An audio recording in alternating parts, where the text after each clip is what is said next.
Hey everyone, I'm sorry I was late, y'all. Sorry. Whew. Okay, y'all. How y'all doing today on this Friday? How's everyone doing?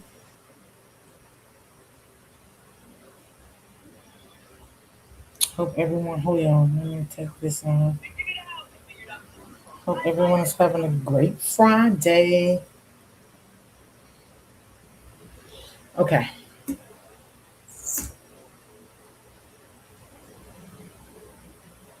let's see here. Let me get it together. Okay. Hey, my Auntie T. Hey, Miss D. How are you doing? I'm doing great. How are you today?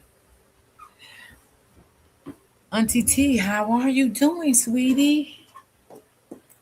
How are you doing? I was kind of tired, y'all. I had to do laundry today before I go live. I had to do some cleaning. So, yeah, I was a little tired today. Well, how's everyone doing? Hope everyone is doing great.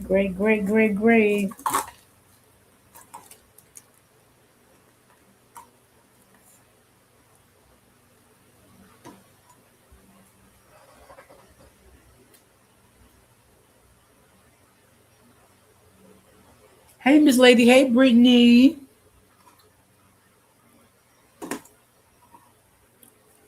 Y'all, I don't know if they're on break or not yet, but honey,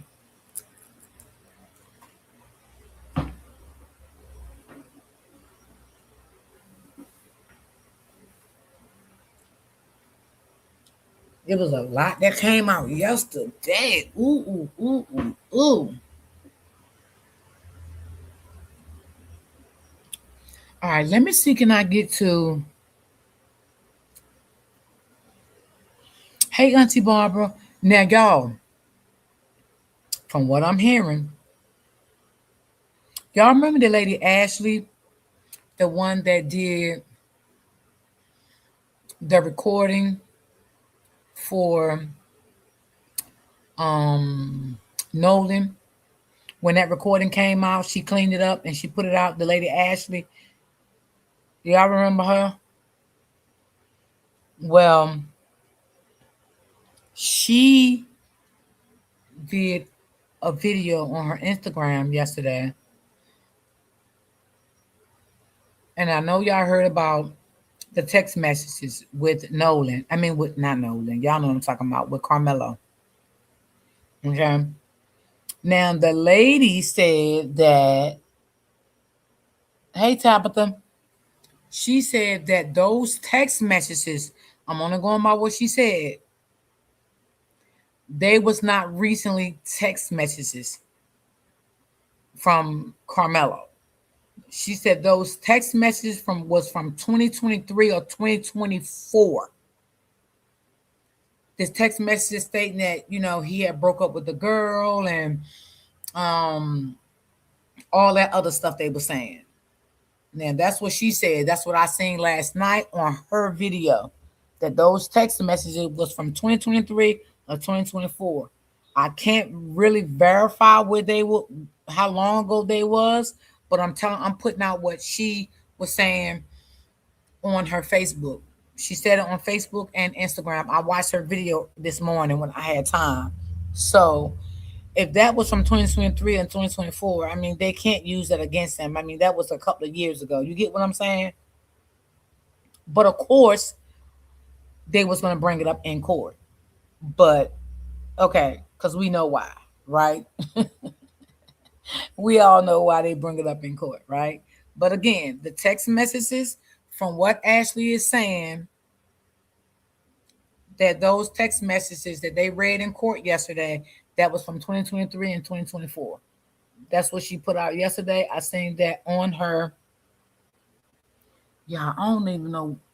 Yeah, I don't know which one I want to go to first. Hold on, y'all. It was so much yesterday when I got off live.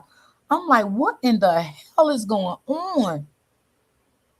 Okay, so y'all, maybe I will go to the one that she did. All right, this is the one she did this morning.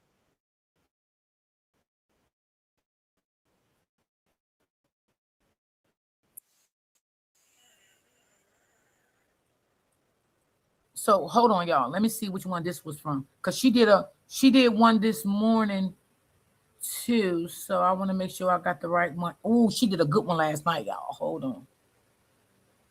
Baby. Them thugs. Them boys is some thugs, y'all. Okay, let's go to the one from this morning. Then we're gonna go to the one from last night. Give me a second. Cause them boys, baby. Them boys was a thug. They the Texas thugs. Y'all see my thumbnail? County Courthouse for the third day in a row. Today is day 2 of the motion for new trial, and I want to give you a quick recap of what happened yesterday before we go inside. If you've been following me while I've been out here this week, we have to line up or given cards that they pass out with numbers on the back, and they only allow 40 people in the courtroom. So I am one of the 40. I think I was number 14 or 15 today. And so at 7 a.m., we have to actually line up and go inside. I believe all electronics. So I'm doing this update early. So come on into the room. Make sure you like, share, and subscribe to the channel. Stay tuned. I'll be doing an update on our lunch break and then coming back with a full live recap this evening. So yesterday, I just want y'all to know I burnt my food in the oven, okay? Trying to get to y'all, okay? I was doing so much this morning, y'all, okay? I had to do laundry, clean up, get my shower, all of that. Girl, I put my food in the oven, forgot about my damn food was in the oven and burnt my shit up, okay? So in between time while y'all listening to this, I got to put something else to eat in the oven, okay?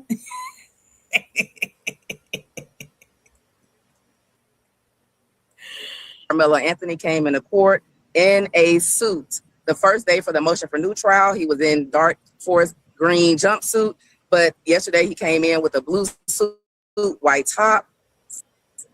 Coincidentally, or I don't know if they planned this, but also Russell Wilson had on a blue suit, white top, and so did Mike Howard. He testified yesterday, which was Carmelo Anthony's first attorney. So they all were dressed in blue suits and white tops. Girl, right, so he comes in, he sits down. The attorney, Mike, his appeal attorney, asked if he can be unshackled once again for this hearing. You could tell that the family came in very optimistic yesterday. They were light, jovial, actually able to talk and relax and make jokes with each other during to recuse. They were not like that. They were very somber, and because they feel like they've suffered through an injustice. So winning the motion for new trial kind of gave them some hope, right? Because they see that there are judges that will listen to the facts and listen and not be biased and make the correct decision. So they came in yesterday full of hope. Judge Chitty, he is who has been appointed to represent, well, not to represent, but to handle the motion for new trial. He came in on the bench 9:34. They had some preliminary matters that they were handling in chambers before things got started. He introduces himself, tell everyone that he has 20 years of experience and he's out of Kaufman County.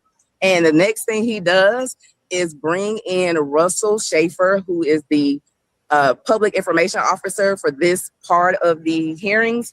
And he puts him under oath and on the record to testify about why he denied the defense's motion that they filed on Wednesday, asking for not only an overflow room, but also asking for a live stream to the public. So it was very, I mean, if you understood what was going on, you got excited, because what Judge Chitty did was the Waller findings in front of everyone on the record. He showed even the state how it was supposed to be done, because he was putting a restriction on the court appearance yesterday. The defense filed a motion and they asked for this live feed to the public, and he scratched that out on his order and instead just gave the overflow room. But Waller requires, when you put a restriction such as not providing live stream when it's requested, you have to go into Waller and put those findings on the record. And that is the very first thing that Judge Chitty did with this case when he took the bench and introduced himself. So Russell Schaefer sworn in, he testifies to the court about why the live feed couldn't have been done to the public. They just don't have the technical capabilities to do that. And it takes 2 weeks for them to get that set up. So they got the request on Wednesday. They didn't have enough time to set it up for Thursday. He put that on record. He was able to be cross-examined or direct, ask questions by the other attorneys. And so that was a Waller finding, and it was done. So they addressed that matter, and then they moved to the openings. I will point out that Russell Wilson asked him if they were running the overflow room yesterday. He said yes. And then they said, well, did you do this during the trial? Was it available? And he says that they did not get a request for a live stream for the trial. So what Russell's point was that we never got asked to do this during the trial, right? The judge just made his own decision of having the overflow room for the jury, but like nobody filed a request. And that's the state's argument to this public trial argument that the defense is raising, is that, hey, the first attorneys went along with everything. They were cool with how everything went. They even got Mike Howard to say on the record yesterday during his testimony that he waived the right to a public trial for a security reason. So did the defense, what's the word I'm looking for? Did they object at all? Did they, did they save this objections for something that they could raise? Did they preserve, that's the word I'm looking for, did they preserve this objection during the trial? And so it doesn't seem so, right? Because Mike Howard says, yeah, I went with it as well. When the amended order came out, I waived it because we were all concerned about safety and everything, right? But what Russell Wilson is arguing is that things happened after the trial started that further restricted the court proceedings. There were people that showed up, that traveled from out of town, that were turned away. They were doing what the judge said order by coming through the door at 8:50. But guess what? You actually had to be in line at 6 a.m. if you were trying to get in, but that wasn't stated. That's a further restriction. And so those things, my point is, and Russell Wilson's point is, we didn't know about it. So the defense didn't waive an objection to that. And so we still have the right to bring this Waller finding argument in our motion for new trial. I will say that if the judge finds that the defense preserved this objection, or that they know about certain things until now when they're raising an objection, the defense is going to win the argument on the public trial because the state did not do Waller findings on the record. And it was so telling when Bill Werski got up in his opening statement, right? So Russell Wilson's already gone with his opening. He's presented all of the reasons that they're filing this motion for new trial, lack of a public trial, the gentleman's agreement that the state benefited from the entire time and then reneged on, and Carmelo Anthony didn't testify, the improper jury instruction that was given to the jurors on provocation, and the cumulative effect of all of that. Bill Werski jumps up. So you expect the first arguments out of his mouth are to tell the court exactly all Waller finding. But no, he spent his entire time giving an emotional argument and saying, Judge, you have to understand why we did things the way we did them. Not we did them correctly. Just please understand why we did them the way we did them. And it was because we were trying to protect Carmelo Anthony. Everybody was receiving death threats in this case. And so we wanted to keep everyone safe. So this is the reason we had this shadow docket, as Russell Wilson calls it.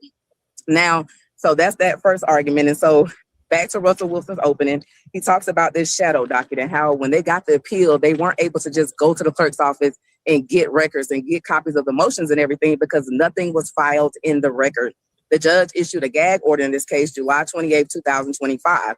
It was a lot of social media buzz about this case, and he wanted to keep things private because a judge that gave Carmelo Anthony the bond had been doxxed. And actually, there's someone in custody right now in Idaho for giving through it. So they were very concerned. They didn't want anything to get out. So because of that, they created this, Russell Wilson calls it shadow. Now, y'all, I never knew that the person that was making threats to that judge, the one that y'all remember that gave Carmelo that bail when he went for his bail hearing, I never know they arrested a person on that. I never knew that. And come on, y'all, we knew that was nobody that was affiliated with Carmelo that made that threat against that judge. We already know that was somebody that, didn't like what was going on that, did that. But I never knew that someone was in jail behind that until this morning when she spoke on it. Shadow docket, and Bill Werski calls it paper docket, paper case, okay? So back old school, how you had to type up a document, print it out, go to the clerk's office, file it, and get it stamped. The difference here, though, isn't really a paper right? Because nothing is file stamped. They wouldn't file anything into the clerk's office because they were afraid of the public getting access to that. So what they did instead was just email documents to each other. So that is why Russell Wilson is calling this a shadow docket. But they kept it private. They had a lot of pretrial hearings in the judge's chambers or by phone. So there were a lot of off-the-record conversations about the pretrial matters and things that happened before the trial started. And Russell Wilson says, like, I've never had a murder trial where there haven't been pretrial hearings in the case. And all of this off-the-record stuff, I've never seen this. And Bill Worski gets up and like the second sentence he says is, this is how we do it in Texas. This is how we do it. We have off-the-record conversations, Judge. This is how we do it here. So this is how we do it here doesn't make it legal. And so that is the defense's argument. Next, they went into this gentleman's agreement, and that is why Mike Howard was brought in to testify. When he walked in, everyone's happy to see him. This is the first time we've seen him since the trial ended, right? So we want to hear from him. Why did Carmelo Anthony seem to have such a sorry defense? Why didn't you cross-examine witnesses that testified for the state about their inconsistent prior statements? Why didn't you mention all of the things that were rumored about Austin and Hunter being bullies and getting in trouble before and all of that? You know why it wasn't brought up? Because of this gentleman's agreement. They agreed to keep all of that out. So because they agreed to keep that out for both sides, for Carmelo's, his bad past, and they agreed to keep out Austin and Hunter's, that's why the case went the way it did. We also heard what things they kept out. Oh, goodness. We heard things like Austin getting suspended 7 times within a 2-year period from school, getting banned from a whole basketball season to attend because he was cutting up at the games, cursing at teachers, pushing down and assaulting young females. With some real thugs.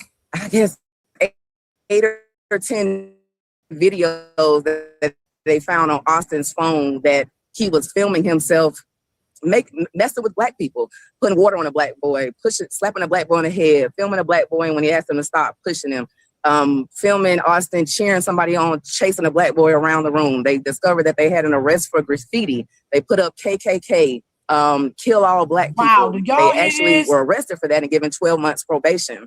Other things came out. Trying to remember everything. There was so much that came out, and you're like, as you're hearing this in the courtroom, you're like, oh my God, we should have heard all of this at the trial.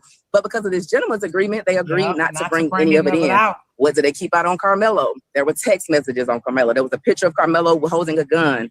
There was a text message that he sent his girlfriend that said, I want to.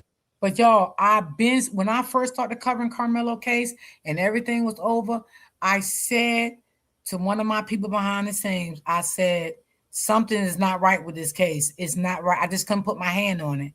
I felt something was not right, and it's all coming out now. It's all coming out, and it's all making sense. Now, do I still agree with 35 years? No, but they knew they was going to railroad that boy. They knew that. And again, the girl stated yesterday on her live that those text messages that they found in Carmelo's phone, they was from 2023 and I think 2024, I think she said. Now, don't quote me. I'm going to tell y'all what I heard. I don't know if it's factual. If it is, that was years ago, so they couldn't hold that against him. I mean, yeah, they would have brought it up in court, but they couldn't hold that against him because it was years ago and all of that. But now the picture with the gun, have y'all ever seen that? Because I didn't see that. Now, I did see pictures with the twin boys holding pow-pows, but I didn't never see that with Carmelo. So y'all can let me know if y'all seen that, because that's something I didn't see. Stab somebody. When I stab somebody, I want to lick the blood off the knife. There was, what the state presumed, that Carmelo's girlfriend had broken up with him the night before the track meet, and she was responsible at 8:30 a.m., hours before the stabbing at the track meet, that Carmelo wasn't taking the breakup well, that he was stalking her, that she was concerned. I definitely agree with you. The favor was really to protect the boys, which is the thugs. Okay? That's what it was for. Okay? So that's why the people, and I'm glad you said that, sis. I'm glad you said that. That was a good point. Okay? And people may not be looking at it like that. But in reality, it was to protect the thugs so they can bury Carmelo. That's what it was really about. You're absolutely right. It was to protect the thugs the Texas twin thugs. That's what it's really about. That she didn't know what he was going to do. And then 3 hours later, he does this. And then we got the text messages about the knife on his phone. So that's the state felt like that was bad evidence. So that's why they reached out to Mike Howard and offered this. Right. Absolutely. I agree. If those text messages were like a week or a month before this incident, yes, they would have used that. Great. I'm glad you said that. They would have used that. They would have, because that would have said to them, so he had this planned already. You feel me? Great point. Thank y'all. I like that. That was a good point right there. So that's why they didn't use it, because as the content creator said yesterday, yeah, it was 2023, 2024. So that couldn't have been used against them, because look how many years that was down the road. You know what I'm saying? But yeah, they was trying to really protect the twin, the thugs, the Texas thugs. That's what they was doing, y'all. Gentleman's agreement to say, hey, we got a little leverage on you. You want to take this deal? And Mike Howard says they heard about that offer a few times and they would laugh it off and even say, now, why would we agree to something like that? That's why. And then finally, once they had finally seen the 75 pages of extrinsic evidence that they had against Carmelo, which was all things off of his phone, they then felt like the deal was a good deal to keep it out. And so they agreed to this handshake gentleman's agreement. Russell Wilson talked about this. It wasn't written down. So let's say this, y'all. If them text messages was from 2023 and 2024, they went all the way back in his phone, which those text messages probably was already gone, deleted, and everything. So that goes to show you, again, let's go back to Nolan, right? They can find everything, right? That's why they want that phone, right? Because they want to see everything was in Nolan's phone, and everything, whatever was deleted, it can come back.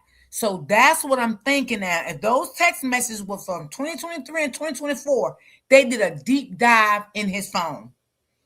They probably got a warrant, sent it to the phone company, and went all the way back on Carmelo.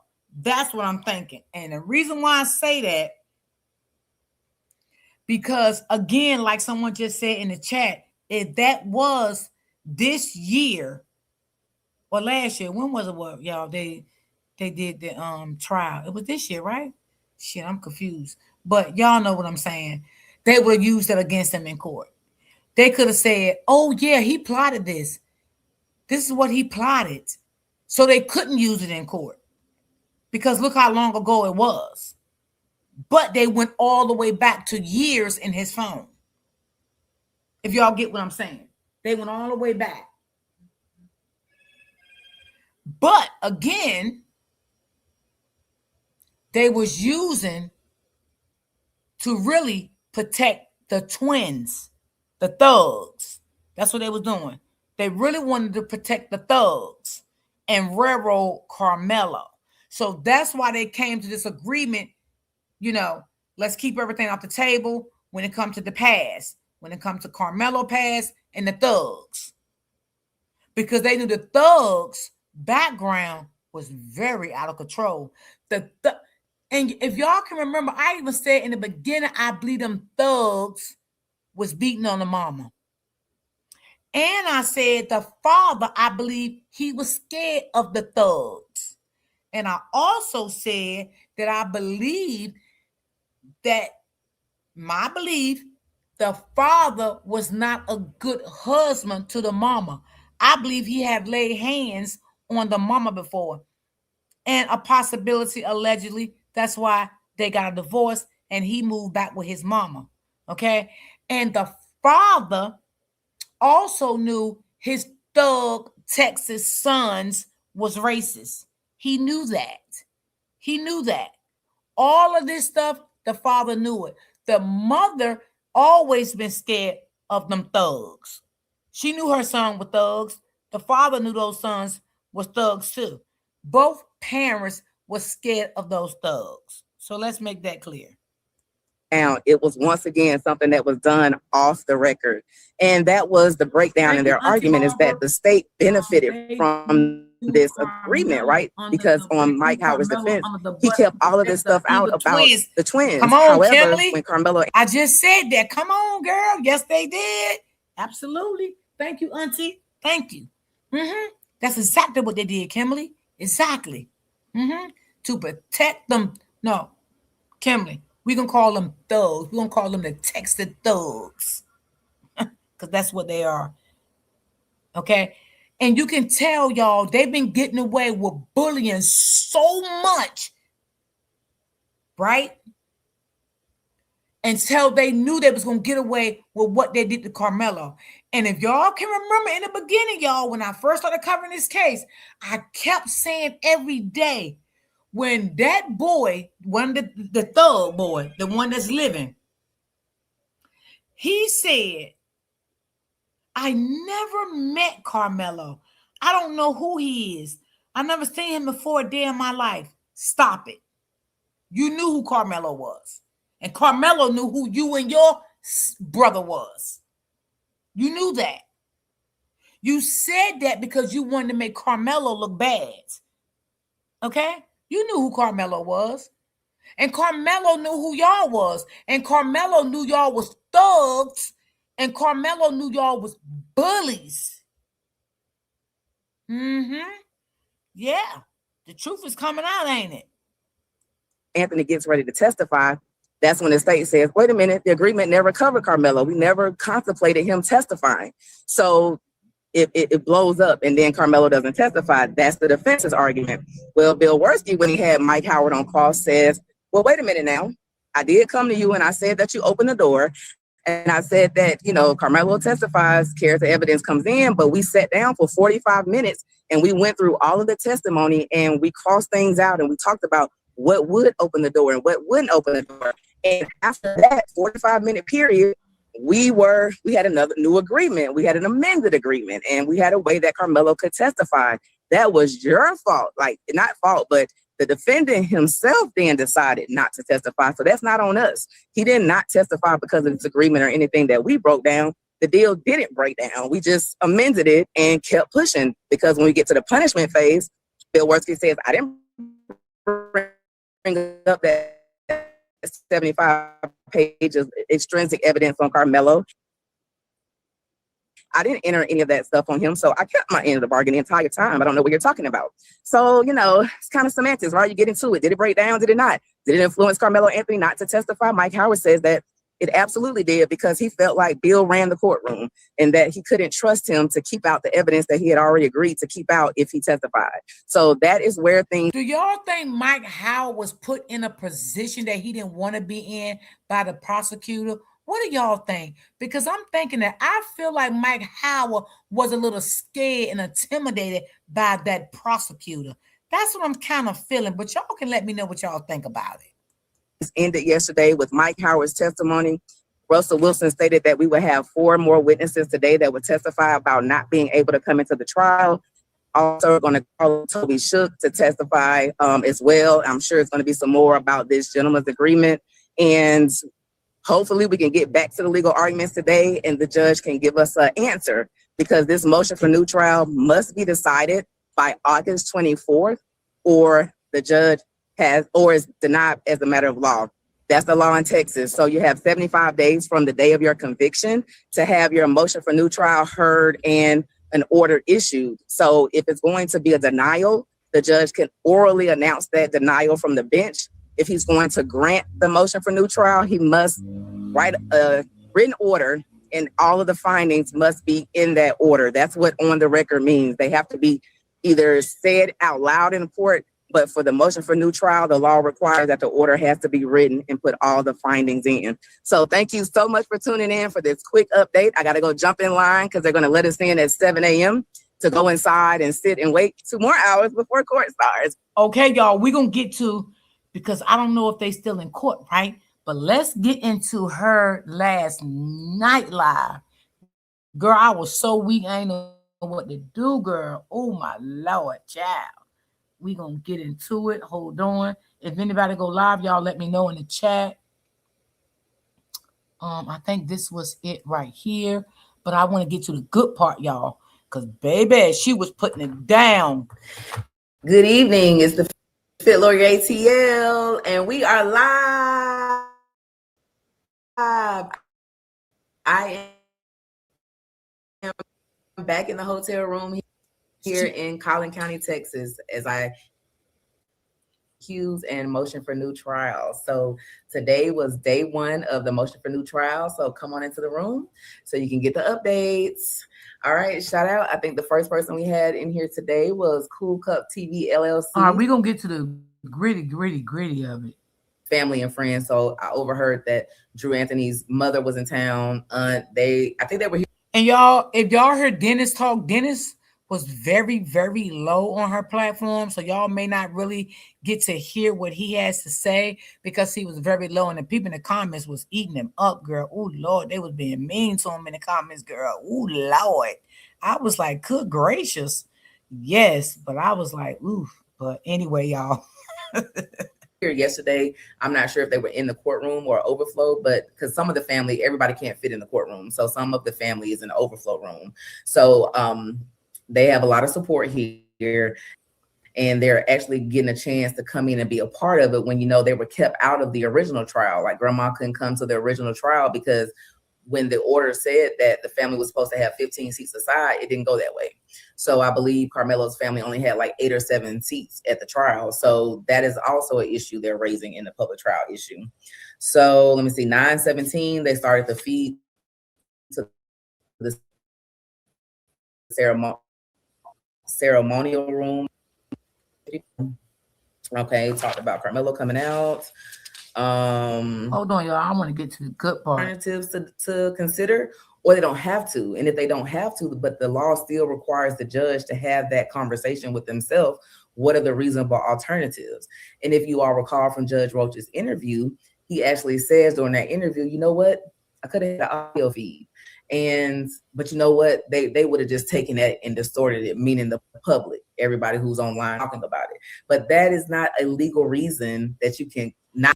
I think Carmelo Pastor was there yesterday. Yeah, because I played him, y'all. Did I play him? Was that yesterday, y'all?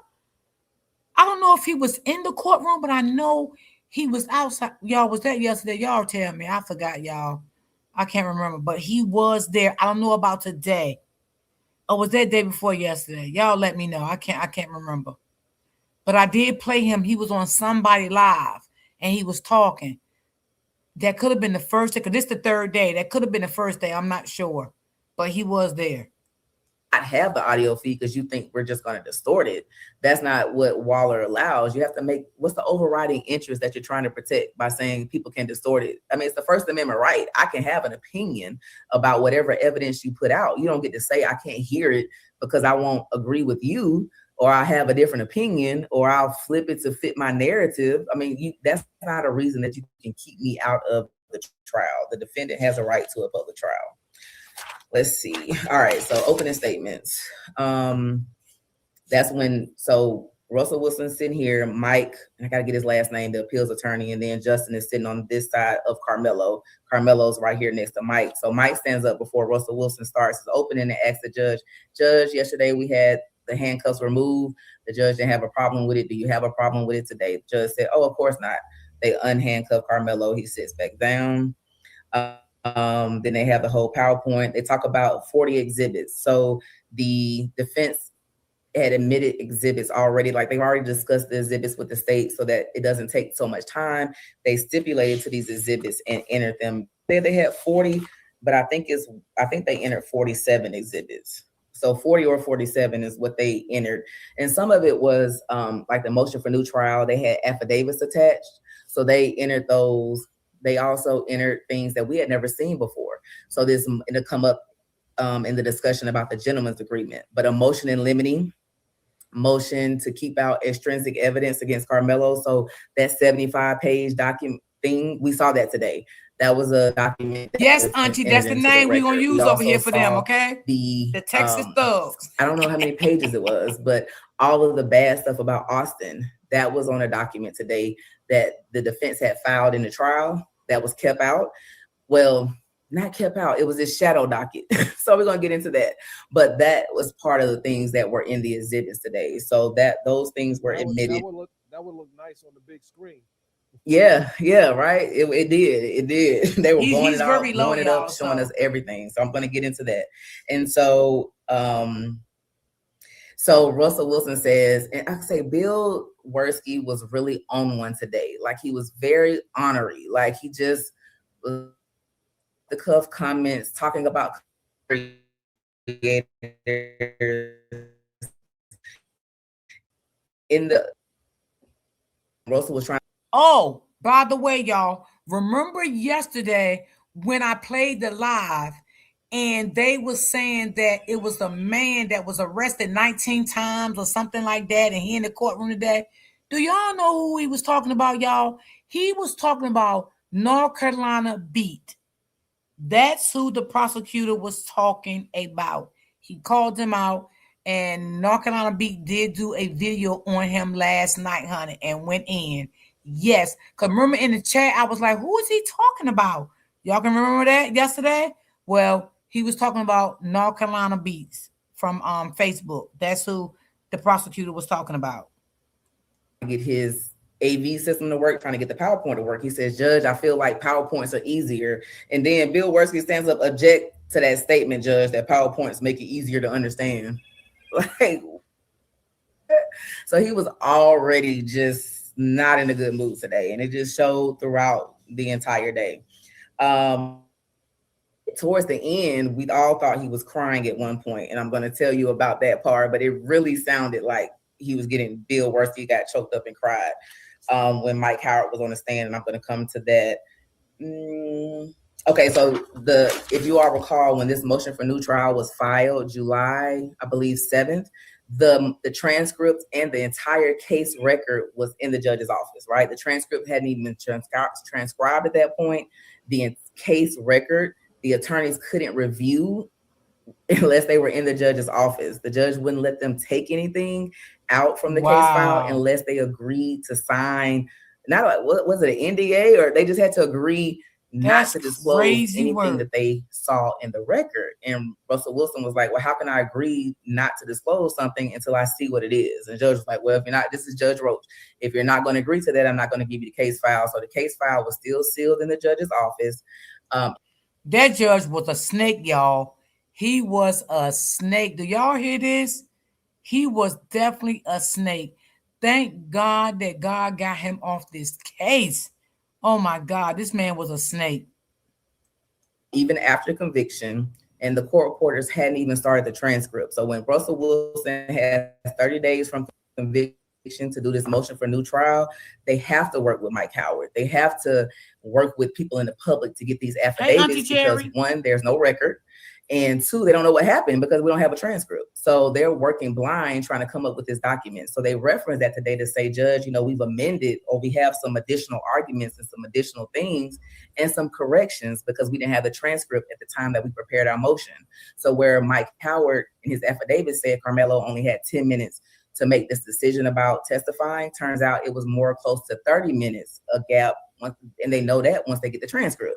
So the transcript, you're trying to recall things after a trial, after months of preparation, days of testimony, you're trying to recall it from your head. So they didn't have everything exactly accurate, but nothing new came out that changed their legal arguments. I mean, the fact that this judge knew that these attorneys need a roadmap to prepare for whatever they had to do as far as a new trial motion or anything. He's very low, y'all, so I know y'all not going to hear him. The files until, why would an attorney would agree to that?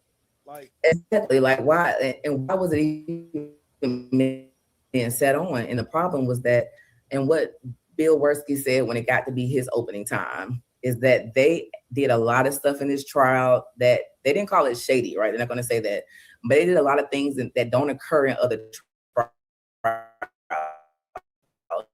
that you probably never heard about in other trials. So many death threats. They got threats. They had outsiders trying to influence everything. So they held on to this case tight to the vest to try to protect Carmelo, try to save Carmelo, try to save the case. So that is kind of what the state is going to say. I'm going to come to that argument in a second because, I was so surprised to hear it. It wasn't any law, but it was all of these excuses as to why they moved in secret and everything that they did with this case.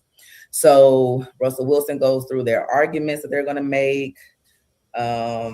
He also says during his argument, we talked about how the hearings were closed, that Carmelo after Carmelo got a bond, which was about 2 weeks after the incident occurred, he got no bond. He got $1 million bond at first. And then a couple weeks later, he came back before a judge, a black female judge, I believe. She was a black female judge. Okay. She came before a black female judge and she lowered the bond from $1 million to $250,000, and then he bonds out. After that bond out, Carmelo never entered the courthouse for a hearing until trial. Anybody that's been through the criminal justice system know that's some BS, right? Because you got to have a plea and arraignment where you come in and you plead not guilty on the record. You can waive it, but I mean, that's still a court day that you know about, right? That's why I said, y'all, that whole courtroom was snakes. They all were snakes in there. They know that boy supposed to have came back to court way before this trial, and they didn't do none of that. They all was to get in cahoots a long, long time ago. They knew what they had for that boy. They was working closely behind the scenes. They were snakes. In a murder case, you have several pretrial hearings. You talk about evidence that you want to keep in, evidence that you want to keep out. None of that was done in open court. So Carmelo never attended anything else, but he had his bond hearing. She's an attorney. She's an attorney. She lived in Georgia. She's an attorney licensed in Georgia, but right now she's in Texas with the case. But she's an attorney. And he showed up for trial. They issued him into the courthouse in secret one day, sometime last year. They were doing a buccal swab. So they were taking his saliva to test his DNA for, evidence in the case. But they didn't tell anybody that. They snuck him into an office really quick. They did the swab and then they released him. So I was blown away to hear that. He went from bond to trial because they did everything in secret. All of the pretrial hearings that you would typically have in a case were held in the judge's chambers, no court reporter, sometimes over a phone call, but it was just casual conversation about the case between the judges and the attorneys. They didn't have the defendant there for these type of hearings, which is it feels like a violation of the law because he's supposed to be there. Let's be honest. If we go back, history. She's right, y'all. Carmelo's supposed to have been there for all those hearings. He didn't get not one hearing, not one. She's telling the truth. She's an attorney. She knows. And anybody that know that, they got a case to go into court, you're going to get hearings every so often until, you plead guilty or, you tell your attorney, yes, let's take this to trial. He didn't get none of that. None of that. Some things you just got to have common sense about. He didn't get none of that. No, he had no court dates until the trial. Now, who does that in a courtroom? Everybody go to court. I don't care if you go to court 10 times. I'm just saying, right?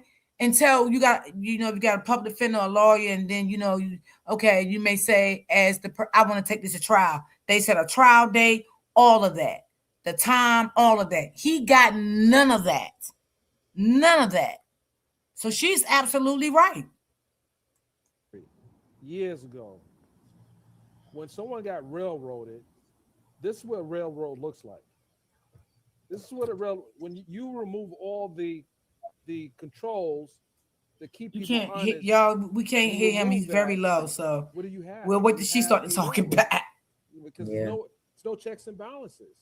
Yeah, it's nobody watching. Nobody saw anything happening. So there's nobody to even question. You see how we're questioning now? Like the Nolan Wells case, right? They're questioning everything in an investigation and everything.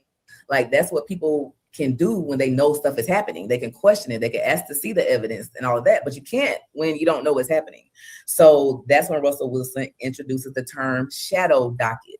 So he says that the court acted under a shadow docket in this case. Now, Bill Werski took great offense to this, and he doesn't, support the term shadow docket. He calls it a paper docket. So back in the day, I've been practicing now for 20 years. When I first started practicing in 2006, we had paper dockets, right? There was no e-file system. You had to go to the courthouse by 5 o'clock to get your filing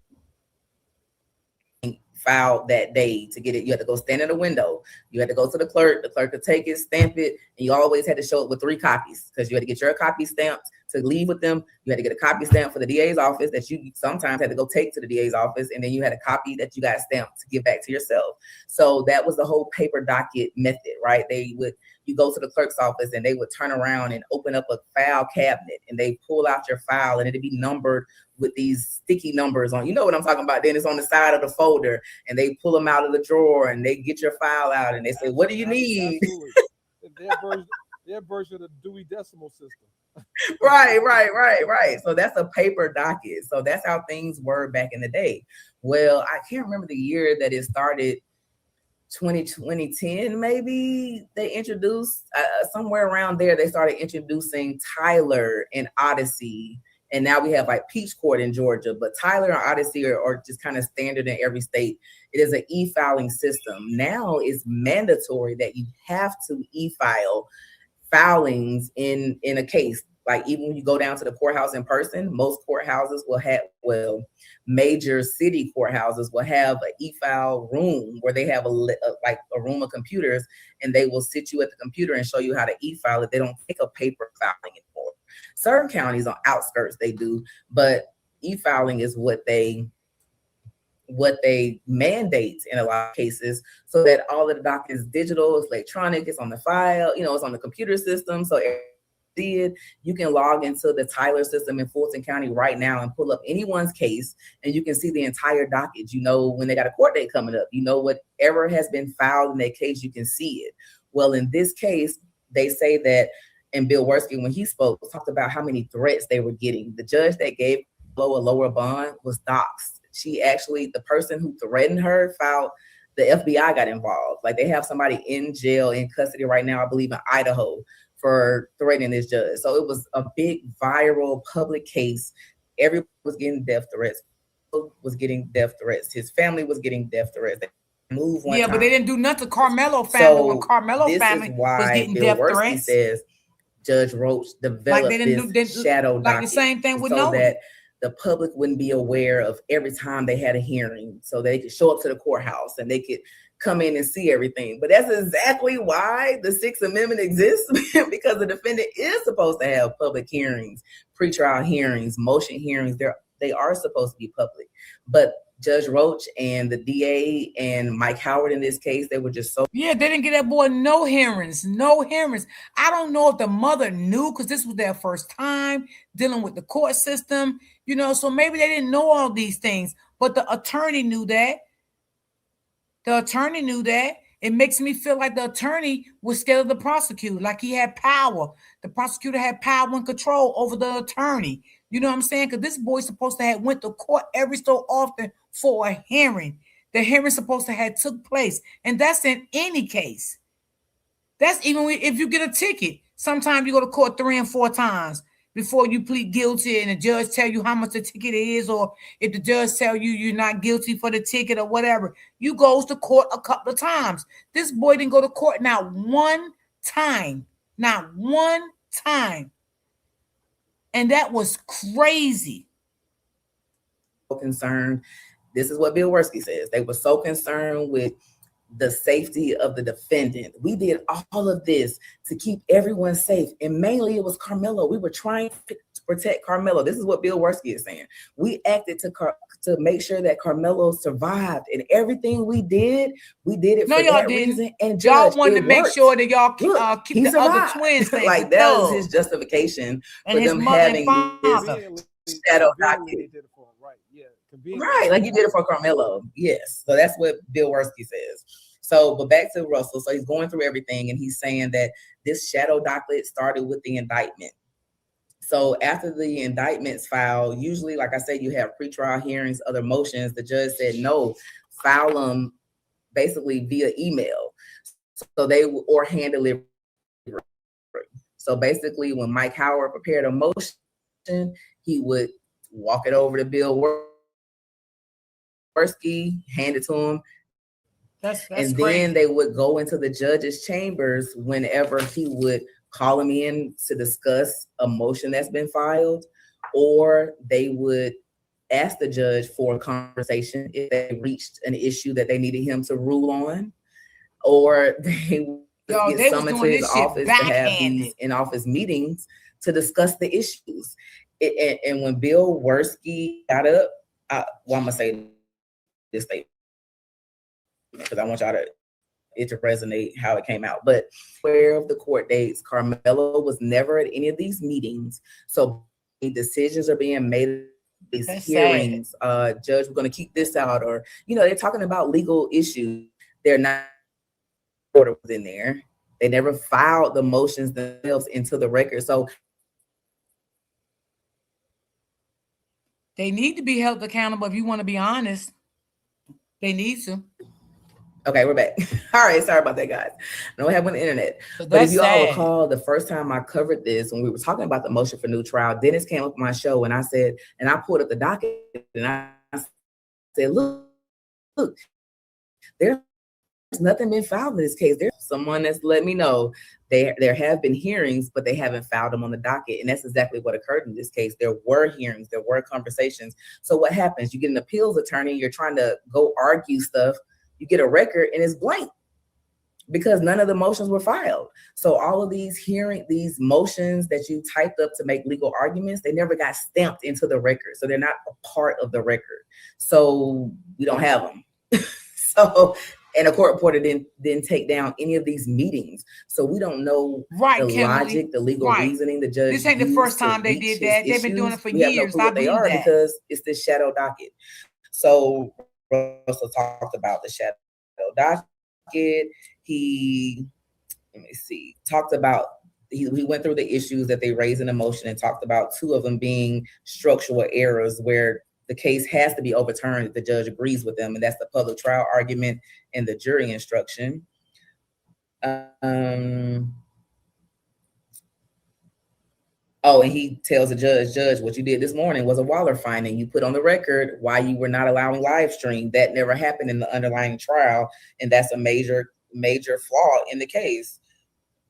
And they talked about what the court needs in the record to show the Waller findings and how they're not on the record in this case. And if you follow any lives I've done, we have been breaking that down from the beginning. And we said it months ago that when the defense first filed their motion, we broke down the Waller findings, pulled up the judge's amended order, and it doesn't speak to any. That's what they did. So while they were having this Waller conversation, the state drafted a proposed order. I can't believe they did some shit like that to that boy. That's crazy. This is during the trial. Goes to show you, but it never gets those signed. Courtrooms is corrupt. So it never gets signed by a judge. It never gets filed as a part of the record. And they had a copy of it today. And actually, even if it had got signed and put in the record, I don't believe, and this is what Russell Wilson's arguments were, what they said in that order didn't meet Waller findings anyway. So you didn't do it, but you drafted one and never got signed. But even if it had got signed and filed, what you say in this order still doesn't meet Waller findings. And what that order was saying was that it was a draft by a lady, last name Braxton. She's a appeals attorney that works in DA's office. And so she was helping them overcome this Waller issue. Like anybody that knows the law, whenever the judge starts putting some restrictions on a courtroom, that Waller gets in play. So she was trying to make sure that they were following this. And it even came out in testimony that she even told the judge, you need to have an overflow room. You need to have an audio feed. You need to have a live feed so that you are following Waller. And the judge said, no, absolutely not. I'm not doing it for the trial. And so she said, okay, well, let me draft a proposed order. So she was trying to cover the bases to make, to put these findings of facts. But guess what? You play dirty sometimes, you make a lot of errors. So the order never gets signed. Now, when Bill Werski does his opening, he jumps up and he says the order never got signed because Carmelo got a new lawyer the minute he got a verdict. What? No. The closing was done when the amended order was issued. I think it was like April 28th.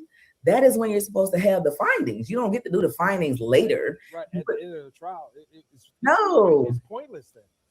Right. And so they were trying to say that they left it open just because they didn't know if they would have to add anything else to the Waller findings. It's like they didn't really have a good understanding of the Waller findings, even though they say they did.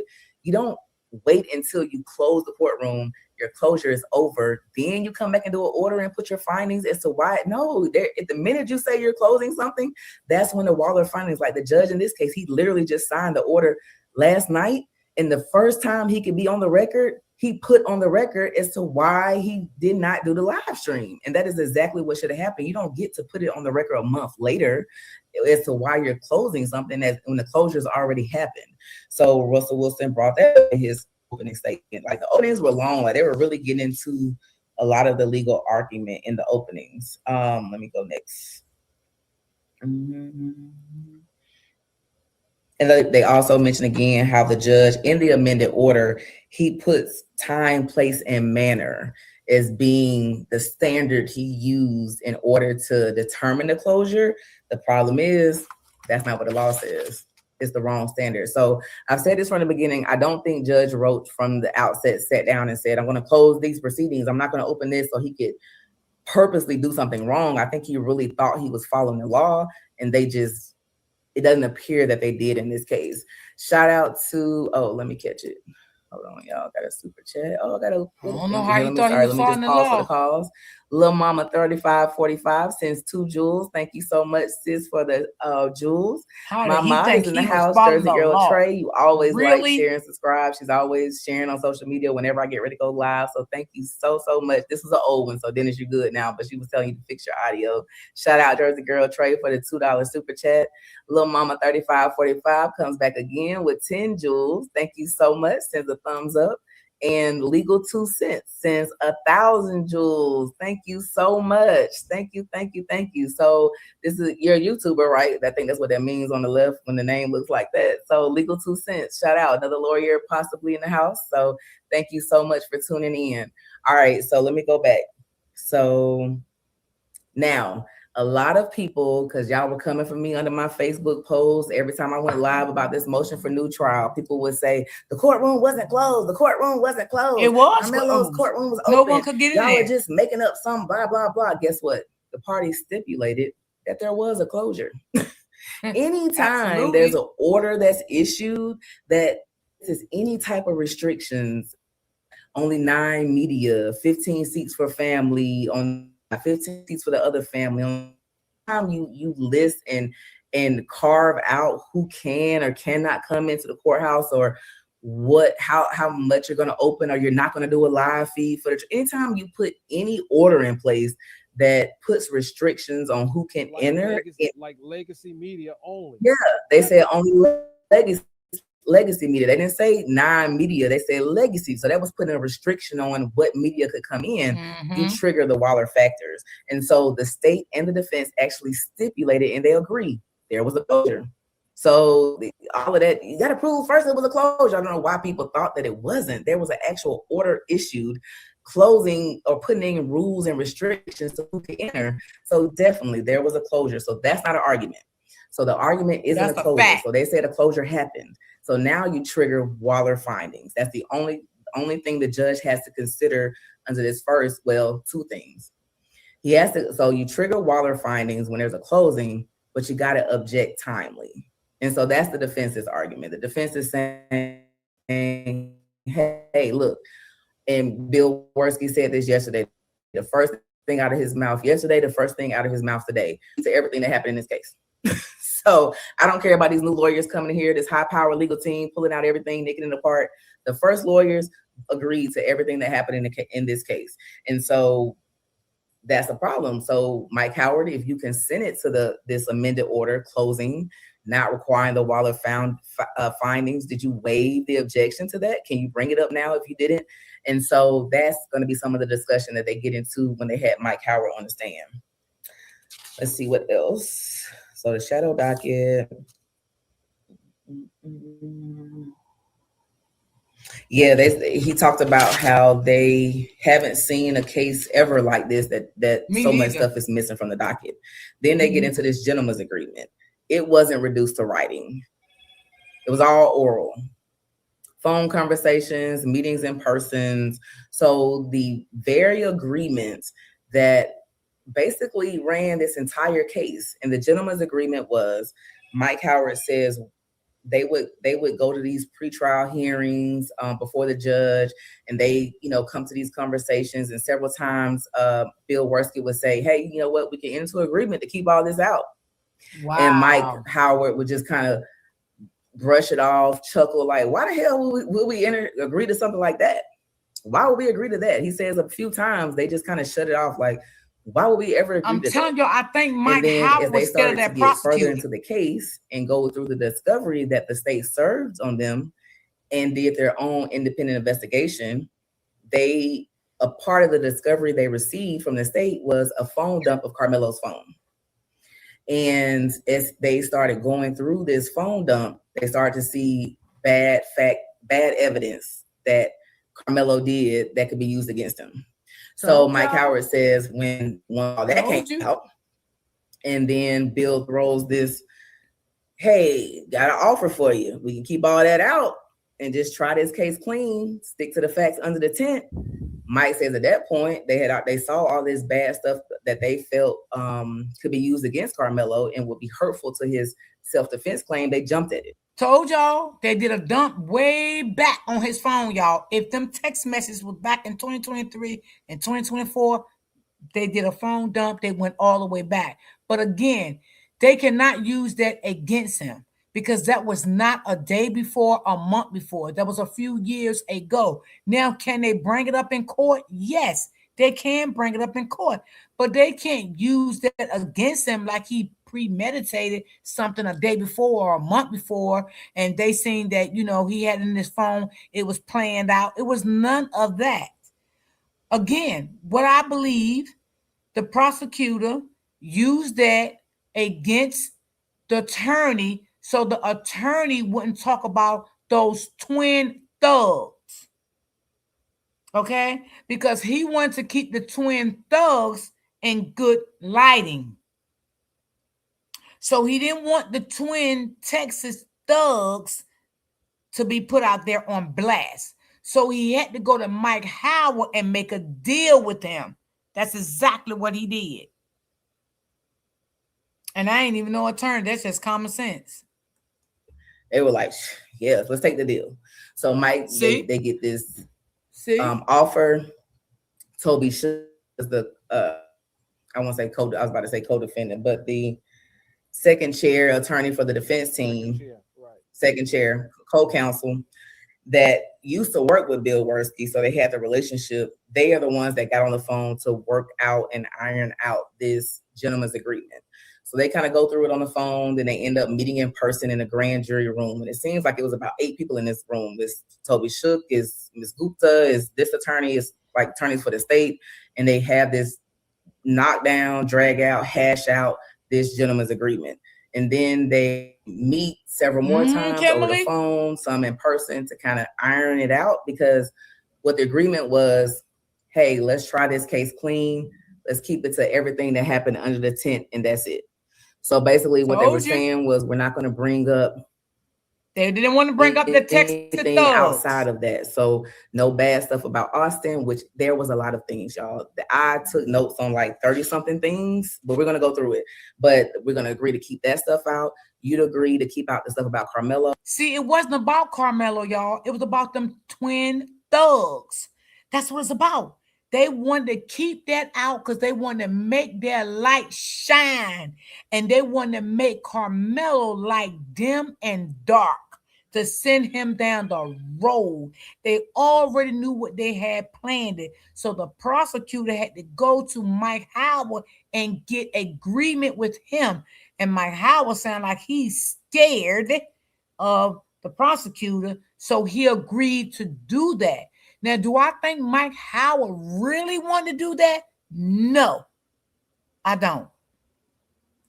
So even other things, like we just talk about those 2 things that they kept out a lot more. So a lot of statements, and people online and everything pointed this out, and we questioned it during the trial. Why didn't they cross-examine that witness? Because originally the witness said Austin was the aggressor, or the witness said that Austin and Hunter are known to be bullies. So now, y'all, we see why Mike Howard didn't go hard the way he really wanted to go hard.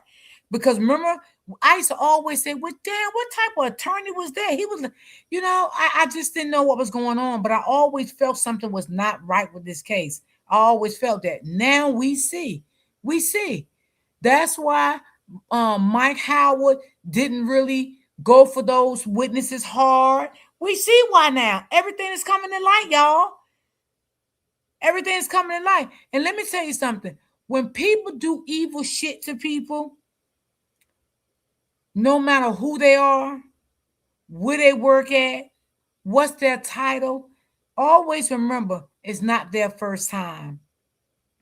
It's that they got away with it a couple of times. But God will step in. He will. God will step in and he will put an end to it. And see, this judge, I can guarantee you, this is not his first time.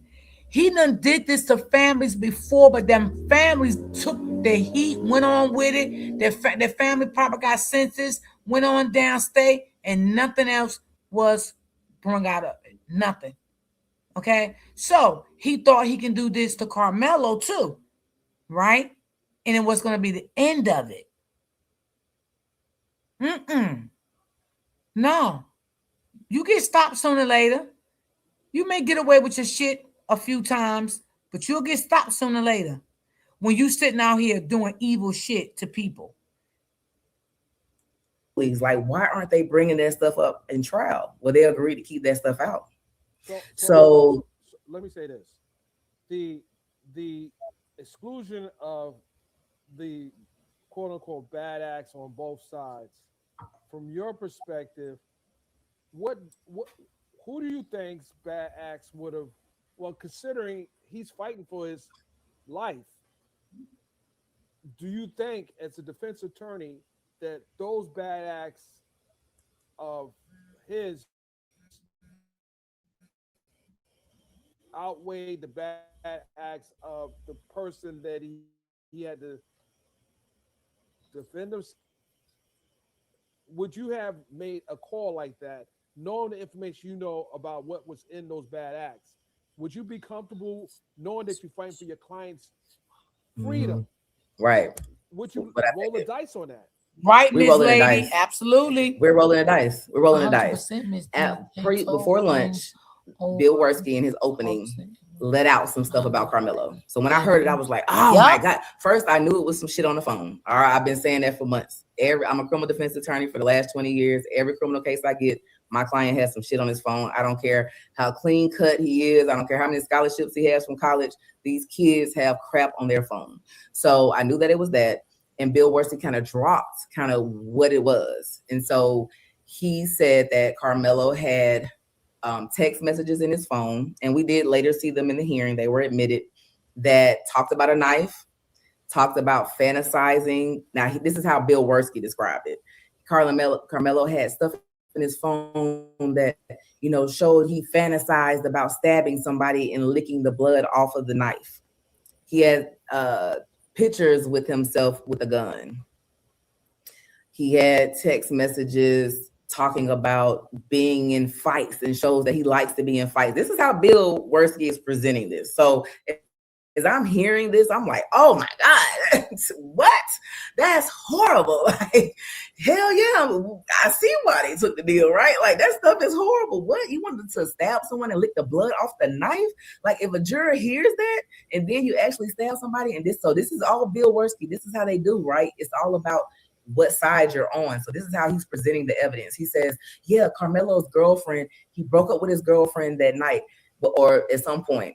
And the morning of the stabbing, 8:30 a.m., this girlfriend or ex-girlfriend. And y'all, this is why I believe those text messages could be from 2023 and 2024, for the simple fact, when Carmelo got sentenced, she was doing little posters about Carmelo. You know what I'm saying? So it could have been old Texas. Now, like I said, Ashley came out, she did a live on it, and that's what she said. Those text messages from 2023, 2024. I don't know if a lot of people know that, but she was the only one reported on that. So far, I have not heard nobody else report on how long ago those text messages was, but that's what she reported on hers live yesterday on Facebook. That's what she reported.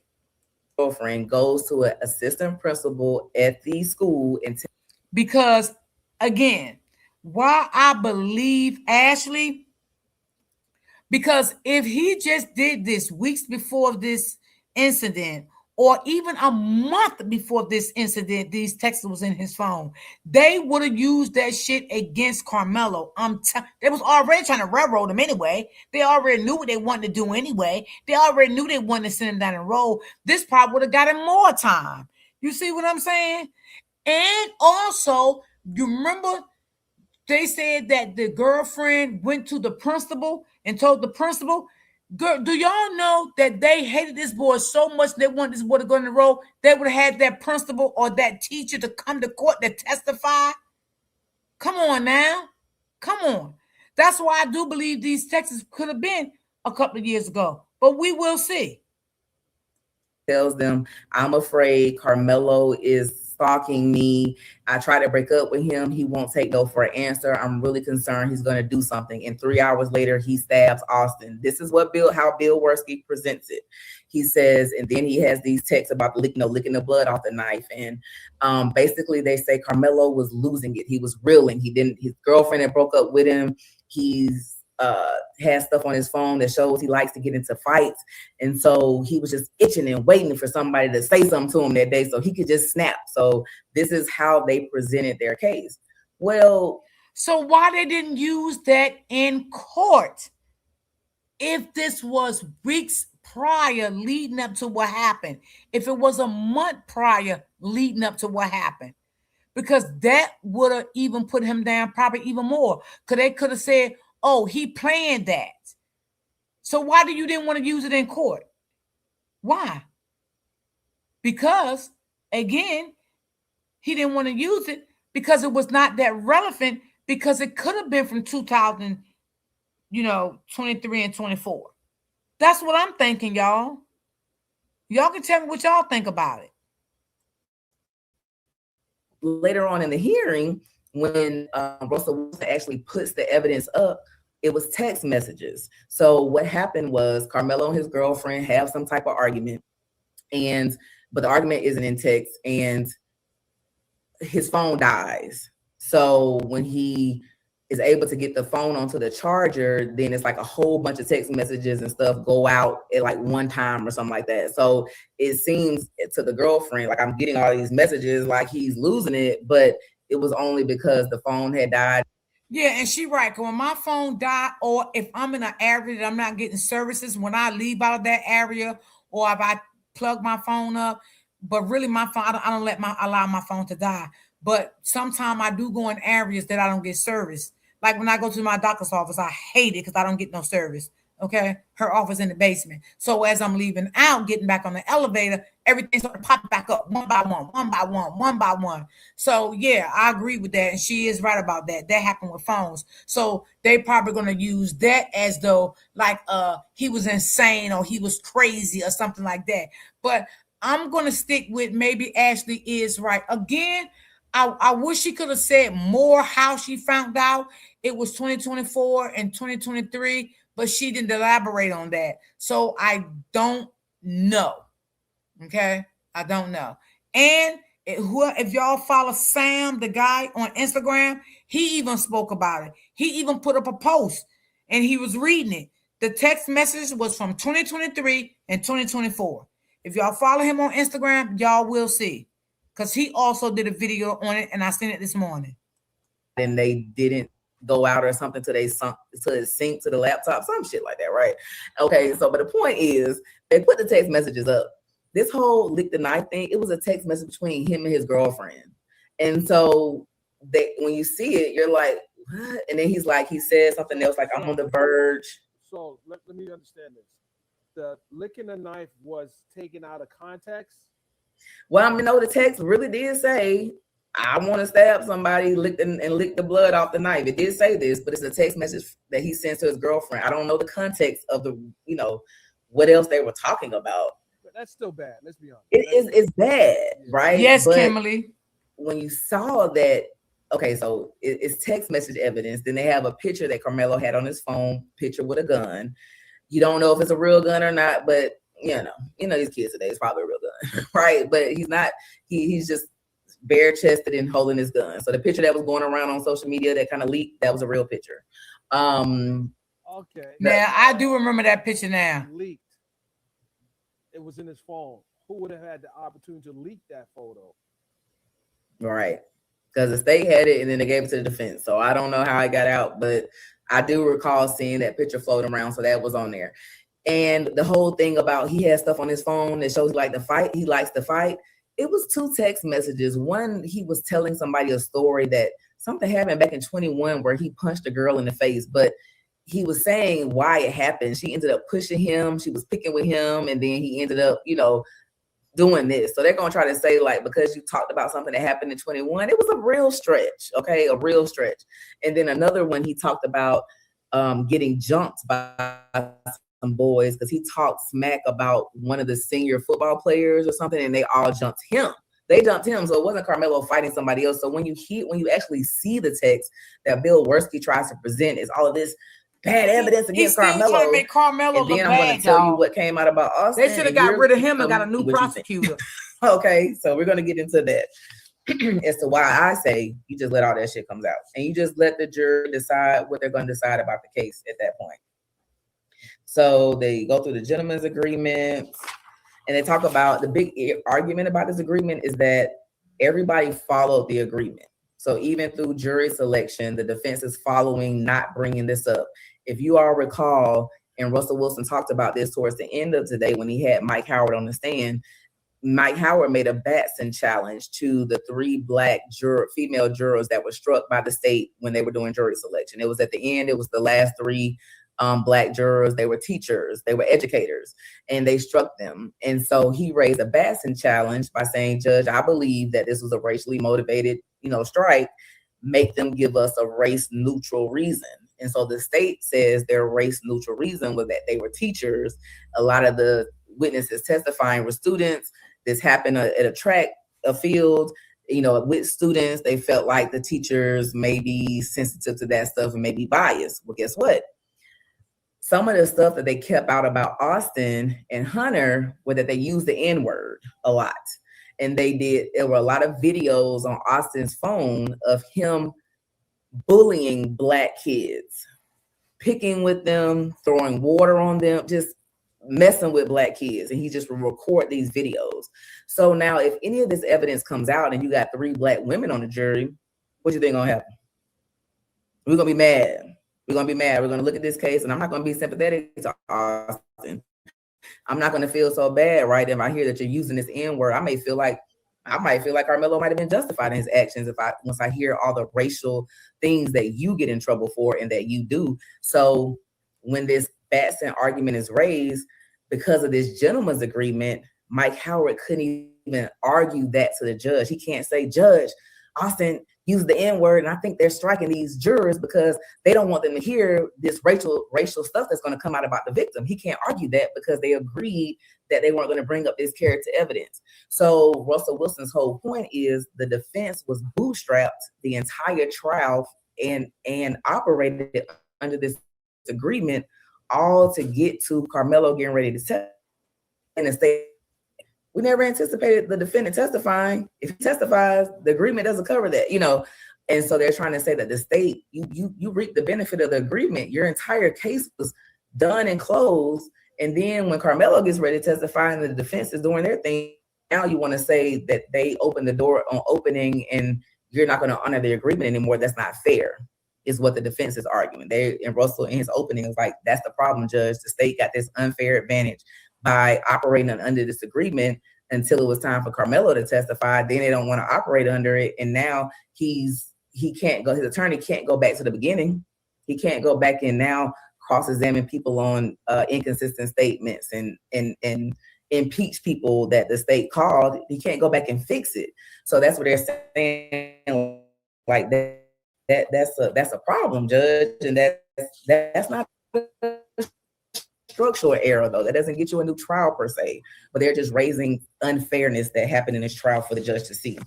So that was that point.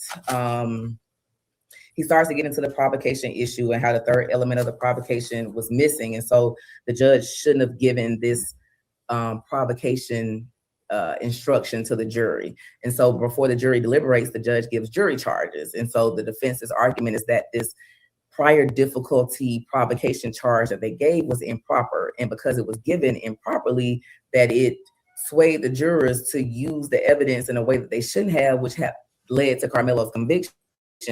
And that is another structural error and should be overturned. And so that was that in his opening.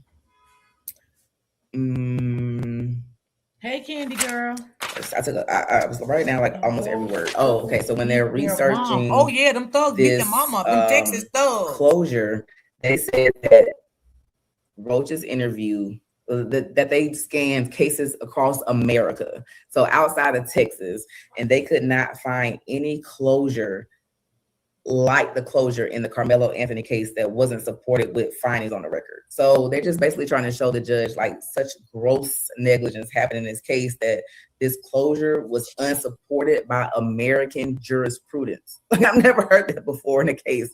But Russell Wilson is like, Judge, we did our legal research and we can't find any case across the country that supports how the closure was done in this case.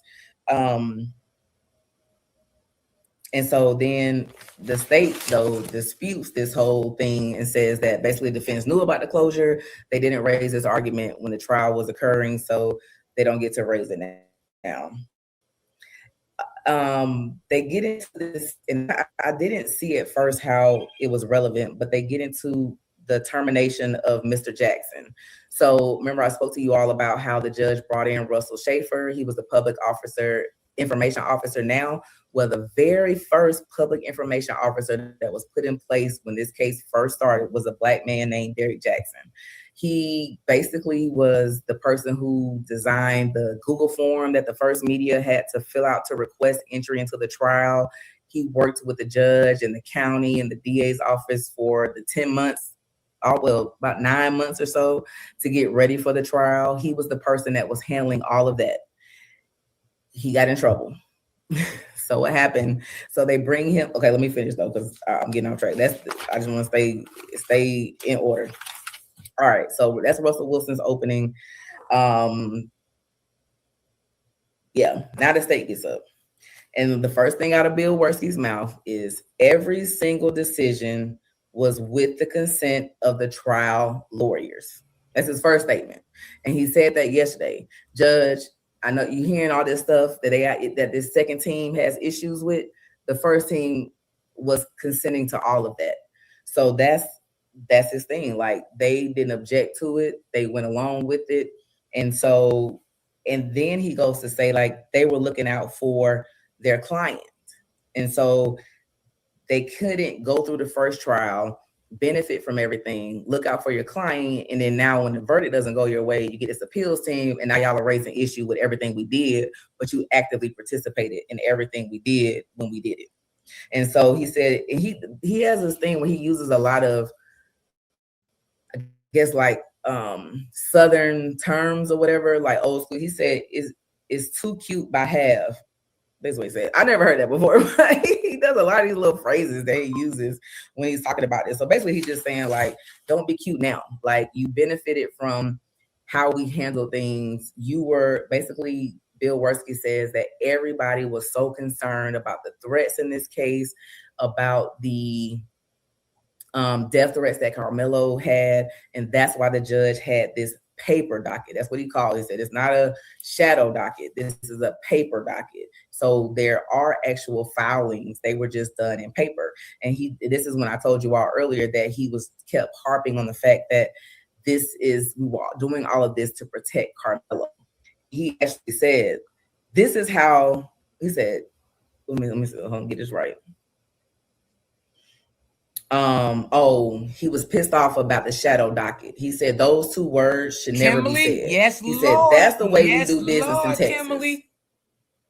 And he was talking about how they were handling this case with the whole agreements and the phone calls and the meeting chambers to talk about the pretrial hearings. Like, that's how they do business in Texas. So to all you outsiders that are the social media people, basically, that are coming in and having a problem with this, this is how we do things in Texas. And so basically it's saying like we didn't do anything wrong here, and that this happens in all the cases here. Like this is how we moved in Texas. But his voice was boisterous and loud when he said like that's the way we do business in Texas.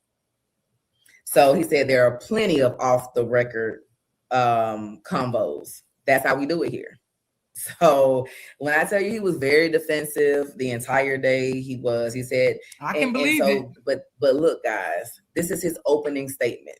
So what I took from this is that they did not do the Waller findings, and he wants the judge to look at something else. So when you get up for your opening, Russell Wilson has gone through, he has made his argument. He has said to the judge what you didn't do. He's shown the judge how you didn't put Waller findings on the record. So now it's Bill Werskey's time. You get up. This is your first time to argue to the judge that you did do Waller findings. What does he say? Judge, the defense wants to come in here and act like we don't know about Waller findings. That's ridiculous. We of course we know what Waller is. I have the most sophisticated appeals attorney helping us with this. And you know, the only time I was ever overturned on a case was when I let another attorney do my jury charges. I do my own jury charges, and I sat there and researched, and I know about Waller findings. So for them to act like the state doesn't know what Waller is, that's ridiculous. This is what he's saying. But then when he starts talking about this record, hold on. Ooh, baby, that prosecutor, he's something else, y'all. Hold on. He didn't go back and say, Judge, here's our Waller findings. He says, Judge, you got to understand why everything in this case happened the way it did. We were trying to keep Mr. Anthony manipulating safe. Y'all. We were trying to keep him alive. We had all of these threats. We were all concerned about safety. So when we have these, no, y'all wasn't trying to keep him alive, honey. Y'all was just saying, only thing y'all was doing was trying to send him down the road. That's all y'all was doing. I know Carmelo know y'all ain't trying to keep him safe. I know he ain't that stupid and he ain't blind. That boy know y'all was doing him dirty. He knew that. But he couldn't even speak and say anything to represent himself. He know y'all was doing him dirty. He knew that. That boy wasn't crazy. That boy knew he was in hot water. He knew that. Off the record conversations, and we have this paper docket. We're only doing this to save Mr. Anthony's life. So, you know, and it worked. He survived. Like nothing happened to him. And I'm sitting there like, correct me if I'm wrong. Where's the findings? You have the law, the codes, the law, the penal, whatever. Then you have criminal procedure. You have the procedure. Mm-hmm. It sounds like they deviate from the procedures, because if you have to have an electronic filing, a stamp of a document, that's part of the procedure. Yep. Seems like this judge deviated from procedure and just winged it. Yeah. But did what he wanted to do. Yeah. And it's like they act like this is the first case like this. They act like this was the first case with media attention. Are you kidding me? The YSL trial in Fulton County, Georgia was the longest, biggest trial in American history. Okay. That was live streamed. 28 defendants. The case went on for a year almost? Like, Judge, what are you talking about? Like, this was a 4 or 5 day trial in little Collin County. Like, because it got so much social media attention, they weren't used to that part. So they weren't used to things going viral. They were just taken aback. Yeah, they were getting threats. And she right, y'all. They wasn't used to everything. You know what I'm saying? The social media blew it up. And see, that's why I say I know that this man have done dirt in that courtroom to families before, and it didn't hit social media. You understand what I'm saying? But being that Carmelo case blew up like this all over social media and everything went crazy, and he had so many people around the world supporting him, he thought he was going to get over with that, you know. And then 2 days later, he went to the news station, did an interview. He thought that shit made him look good. No, none of that shit you did made you look good. But see, when God show up, he shows out. Okay? And God was tired of your nasty, dirty, deceitful shit that you was doing behind the scenes in that courtroom. And God said it was time to show you up. Yeah. But I mean, you know, it happens, right?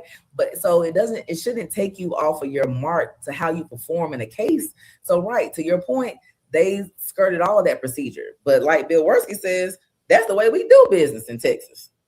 So, but Bill, that ain't how it worked. If the law says and Waller says you have to make these findings. So what I found telling was when it was his turn to jump up and say, judge, because this is a structural error. If the judge agrees that, well, we already know there was a closure, they stipulated, but if the judge agrees that this is a timely argument, meaning that the defense didn't waive this argument on the trial court level, then you need to be jumping up and explaining to me where the Waller findings are. I mean, I've been before some judges that won't even go through all of that opening stuff. They're like, look, I read the motions. Where's the Waller findings? You need to show me where the Waller findings are. They're like, let's get to the point. Where are the Waller findings? The entire time he stood up for his opening, he just kept showing examples and excuses as to why the Waller findings didn't exist. And they say, Judge, trying to manipulate the judge, the new judge. Signed because Mr. Anthony got new attorneys once he got convicted. As if that's the problem. He kept trying to point and paint the picture like it's everybody else's fault, when no, you, Judge Roach, and Mr. Mike Howard did not have a hearing on this, because remember, y'all were doing it how y'all do it in Texas. So y'all were just having off the record conversations about this closure. So it's not on the record. And while we just pull that up, it requires that you put findings on the record. And so when people hear the word findings on the record, I don't know if you all really understand how important that is. Along with Happily Angry Lawyer on YouTube, he's an attorney out in California. We are working on the Antonio Sledge appeal pro bono in Atlanta. Okay. And so if you followed that trial, Sledge testified 2.5 years after he took his plea. DA Love in that case didn't like how he testified, so they filed a motion to revoke his probation literally 2 weeks later, and he got sentenced to 5 years because he didn't testify the way he was supposed to. There were errors in that case, so we filed an appeal because he had a void sentence. They sentenced him to too much time. Well, the judge agreed that he was sentenced to too much time, and she resentenced him on paper. Problem was, she didn't have him brought into court for this resentencing, so that was another error. Well, when we take it up to the appeals court, we waited 8 months. And you know what they told us? They remanded the case back down to the trial court to put findings of fact on the record. They was like, we need you to say in the record why you agreed that the sentence was void in the first place, so we can consider whether or not you were right. Like, we can't even determine if you're right if you don't tell us how you got to your decision.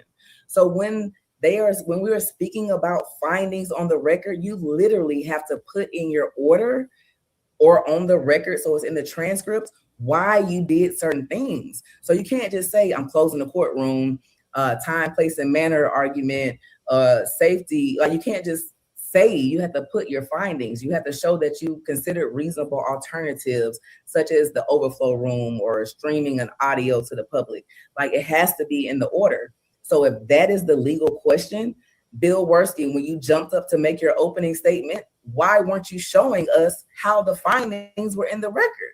He just spent all of this time talking about, Judge, in order to understand how this happened, like what happened, how you failed to do what you were supposed to do. That's what it sounded like to me. Yeah, he was trying to manipulate the new judge. Got here, Judge, is because into being on his side. Everybody was acting out of safety. It was just a lot of threats, Judge. So this is why things happen this way. This is why we had the paper docket. This is why we met in the judge's chambers. This is why we didn't have public hearings on the motions. We were doing it all to keep Carmelo safe. We were trying to make sure that he survived. Whatever. All I wrote was BS. No, God was going to make sure he survived. Like the because God knew what y'all was doing to him. Unless the judge feels like it wasn't raised in time. But there definitely are no Waller findings on the record. Moving forward, there were how many witnesses to testify today?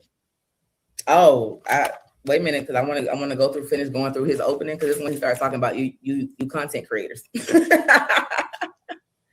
Bill got so petty during this opening. Girl, absolutely, from the beginning, absolutely calling out content creators and talking about them being instigators. So he says, let me see what the first time he says, this is the first time I've ever seen this where social media influencers, content creators, people who are just trying to monetize murder, just to get clicks. And Judge, guess what? Some of them are even here today. And so, I mean, he ain't talking about me because I ain't had no drama. But he started to call out some of the other content creators. He dropped name Christopher King. He called him out as being someone who's been a problem. He mentioned Tiffany Billions as a content creator. He says that these people were painting false narratives, putting out improper information during the trial. So he just went on to say like that those people were creating all of this uproar and causing all. How could two content creators cause all of that? Let's be real. Come on, prosecutor, stop it. Two content creators and cause this all around the world. No, people knew all around the world that this boy was getting railroaded and this boy did not get a fair trial at all. From the beginning to the end. We called out the black content creators. Let's call space that part because there were other content creators that were not black that were making posts that were kind of causing some ruckus and stuff as well, and they didn't get mentioned today. So interesting. Let me see. So but he when I tell you all, he spent about 30 minutes talking about how concerned they were about Carmelo. Even after talking about the content creators, he comes back to say that's how concerned this court was about Carmelo Anthony. We knew Waller, but you don't know about these threats. Y'all see that statement? We knew about Waller, but Judge, you don't know about these threats. And it's because they didn't put Waller findings on the record, so he can't even point to us doing something right, and then he's back on the content creators.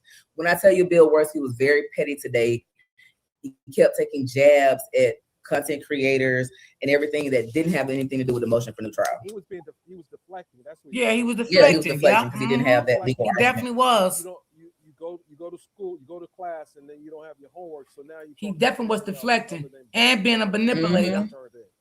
Mm-hmm. Hopefully, the judge pick up on that. Yep. Mm-hmm. He's saying, like, Judge, you got to think about this. It was a stabbing at a track meet. The kids are witnesses. They're seeing all the threats, all the social media. They're getting scared. They don't want to testify. So, like, we're trying to just keep everybody safe. We're just. It sounded almost like we may have not done it right, Judge, but here's a really good reason why we didn't. So don't hold it against us. So I left the court feeling at lunch break that the defense was winning on the motion for new trial on the public trial issue. Like I said, it's really gonna come down to the judge. Hold on, y'all.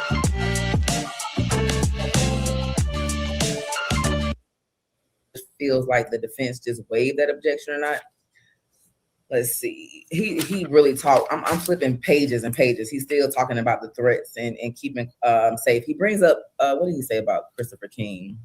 Oh, so he says that if you go back to the public docket, there were about 9 subpoenas or so that the defense filed. That shows on that it says subpoena. So they're saying that when those subpoenas were e-filed, that social media got a hold to them, and then they started doxing the people that they were subpoenaed because some of them were child witnesses. And so that was another reason they kept things off of the docket going forward and hid pretrial hearings and had things off the record, because they saw that once social media got a hold to things, they would dox people and put the names out and all of that. They said that also Christopher King kept e-filing stuff. That's why they went to paper. And I'm like, dang, they called him a courtside disruptor is what they were calling Mr. Christopher King. I don't know him personally, but he was there today. He's actually in the courtroom as Bill Worski is talking crap about him, okay? Why is he filing? If he's not an attorney in the case, why is he doing e-file? On what? Well, that was the thing they said. So Bill Worski says he mentions Christopher King's name. He says he's an attorney. I think he passed the bar. And then he said, I don't know if he passed the bar anywhere. I don't know if he's licensed to practice. I don't know if he really understands how being an attorney works. He was e-filing stuff. He e-filed a mandamus in this county, e-filed this. And I was like, oh, shots fired. Shots fired. But what wasn't fired is you're not focusing on the evidence that you didn't put in the Waller findings. And shout out to the lead attorney, Uncle Alert. Sends 440 jewels. Shout out, lead attorney. Thank you so much. Shout out to Grandbaby Apparel 9215 sends a $10 super chat, says thanks for the breakdown, sis. Thank you so much, Grady Baby Apparel, for tuning in. I know you from the A. Shout out to Lincoln Ward 85 sends a $5 super chat. If nothing's in writing, can the prosecution use the verbal agreement as justification defense of what happened? Well, so because nothing was in writing, and this is something else that the great question, Lincoln Ward 85. So the defense filed a motion on Monday to make an argument that Bill Werski could not advocate today and testify as a witness, right? Because they have Mike Howard. He's no longer the attorney. So he's given an affidavit. They can call him as a witness, and Carmelo has new advocates, where the state, they do have an appeals team, but Bill Werski wanted to continue arguing this motion. And so they're saying, we're questioning this gentleman's agreement that you're a witness to. So judge, don't allow him to be a witness and advocate. Let me tell you how Bill Werski got around that. Every time he stood up to speak, he testified while he was talking. Like in his opening statement, he spoke so much about the formation of this gentleman's agreement and how it went down. It's like he got in his testimony while he was talking, and I was so shocked that the defense wasn't objecting to this, because even when he was questioning witnesses, he was testifying. Finally, when we were like at 5 o'clock today, the defense starts objecting. They're like, Judge, we're giving him a lot of leeway objection, but he is testifying as he's talking.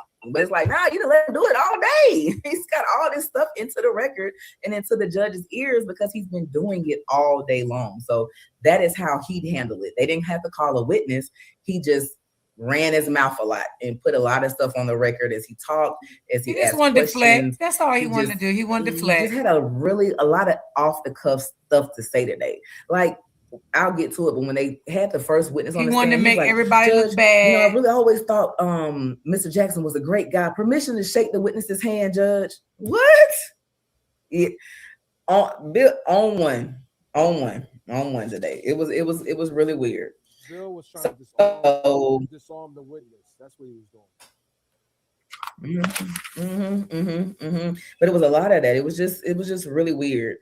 So during his opening, that's when he gets into all of this stuff about Carmelo, because they talk about the gentleman's agreement. So he just starts letting it out and saying what all they have against him. Oh, and he brought up, he said that the defendant's father has a relationship with Tiffany Billions, and he's afraid that discovery would leak out. So that's another reason they didn't want to put anything on the docket, because they brought up Tiffany Billions. I don't know this girl at all, but I think she's on TikTok or something. And so he said that somebody from her team, if you all recall, this incident occurred April 2nd, 25. Up until September of 25, Frisco ISD was allowing people to come in person to watch the original video of the incident from the track meet. Never heard of that before in my life, but it was happening. So they say that Tiffany Billions, this is what Bill Werski said, Tiffany Adams doesn't know this for fact, but they allege that one of her people went to the ISD to view, and I guess okay, y'all, give me a minute, because I think somebody went live outside the courtroom right now. Let me see, y'all. Hold on, and we can come back to this. Hold on. Let me just see, and I'm going to tap in. Hold on. Because I think somebody just went live. Hold on. I got to find it.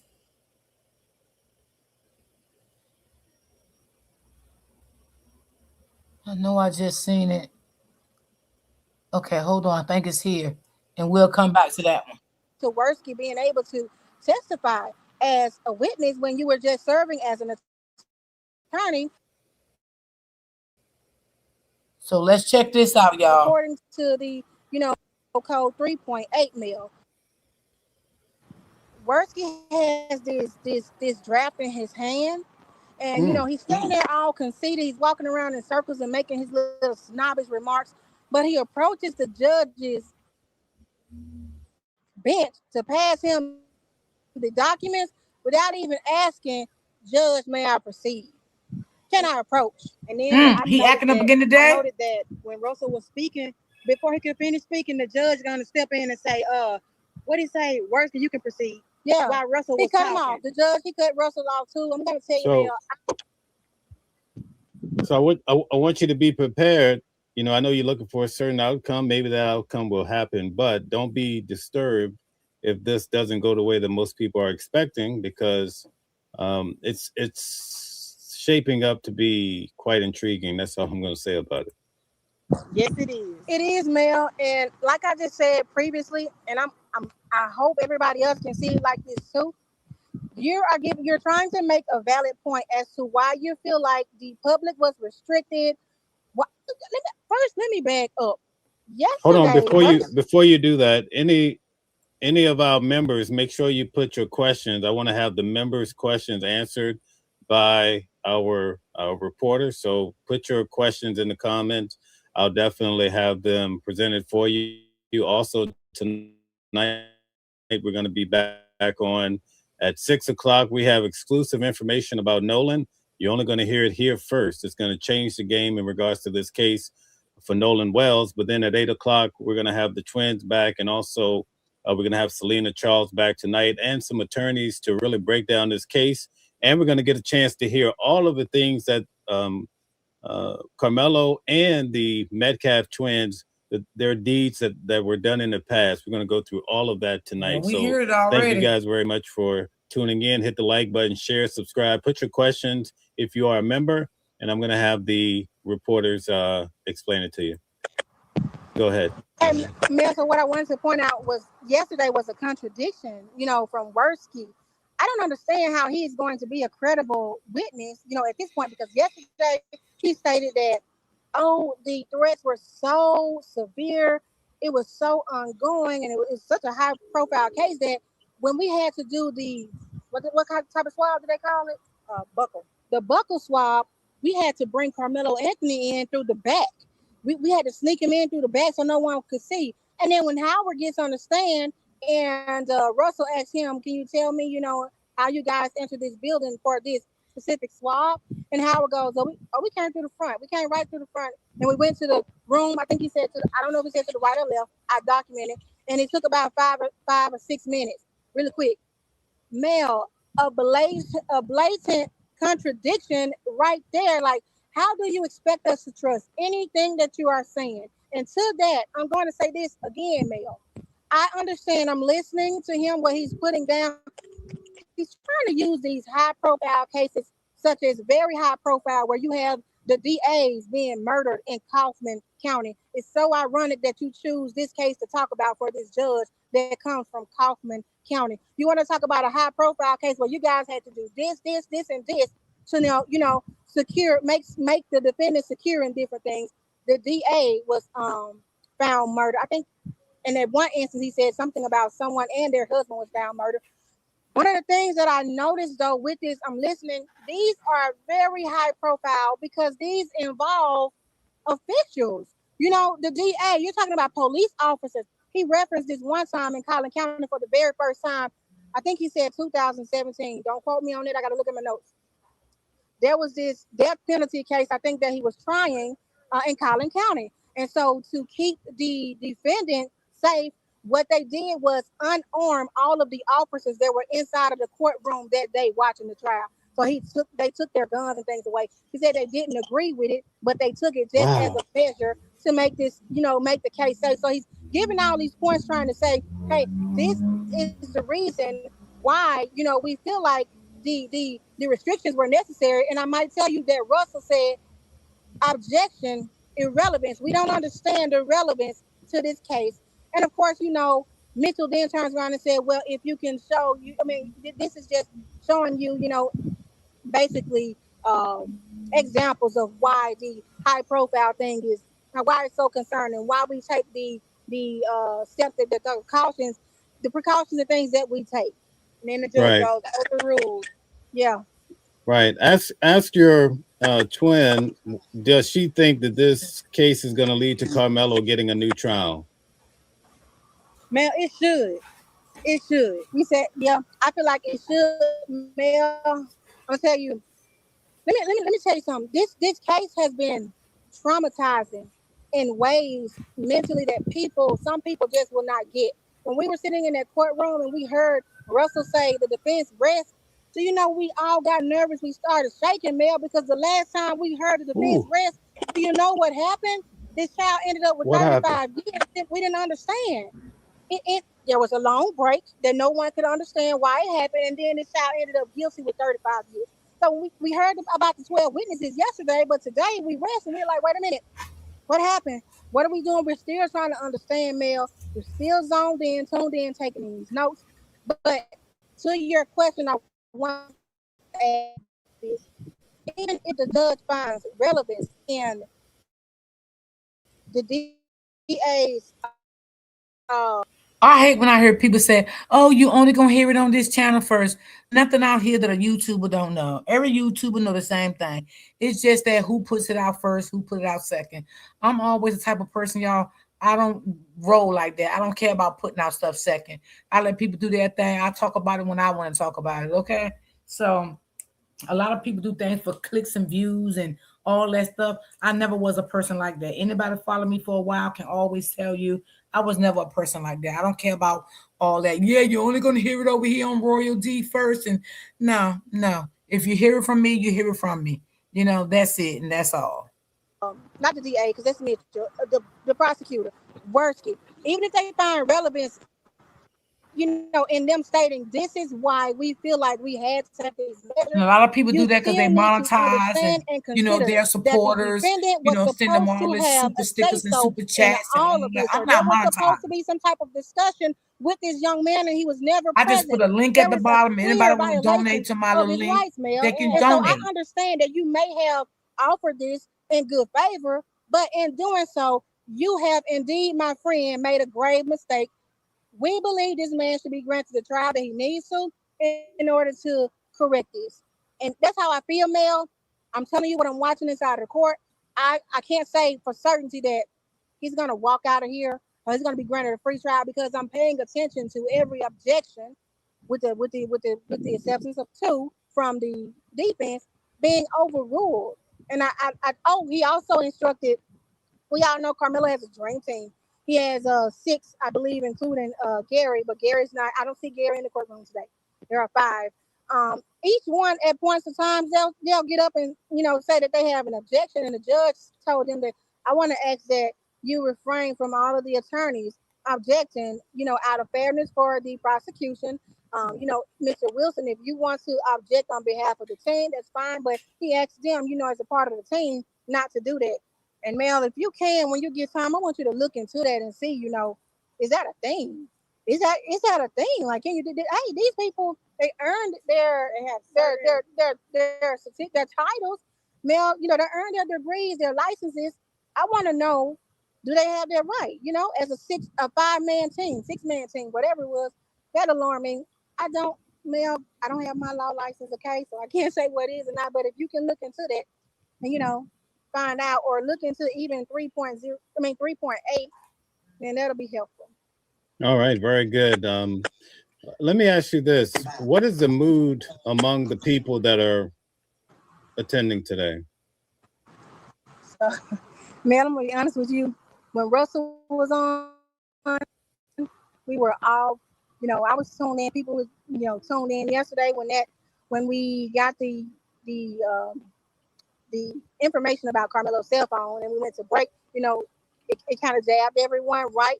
The news media, they ran with it. They couldn't wait to advertise that. But then we go back and we hear, all of these 50 plus incidents that the Metcalf twins have been involved with. And when we came out of the courtroom during that time, that was a whole different energy. You could hear the chattering all through the hallways. People were just upset. They were disgusted at how you guys, basically put a blanket over all of this evidence. We can't make it make sense. I don't understand. I'm like shook. I'm all shook up. That's what he should have said, if you ask me. Right. Well, I can tell you why they put a blank over all the evidence. I done said it. I say it again. Because they were trying to send Carmelo down the road. Okay. They had no sympathy for him at all. They wanted to make the Thug Texas twins look good.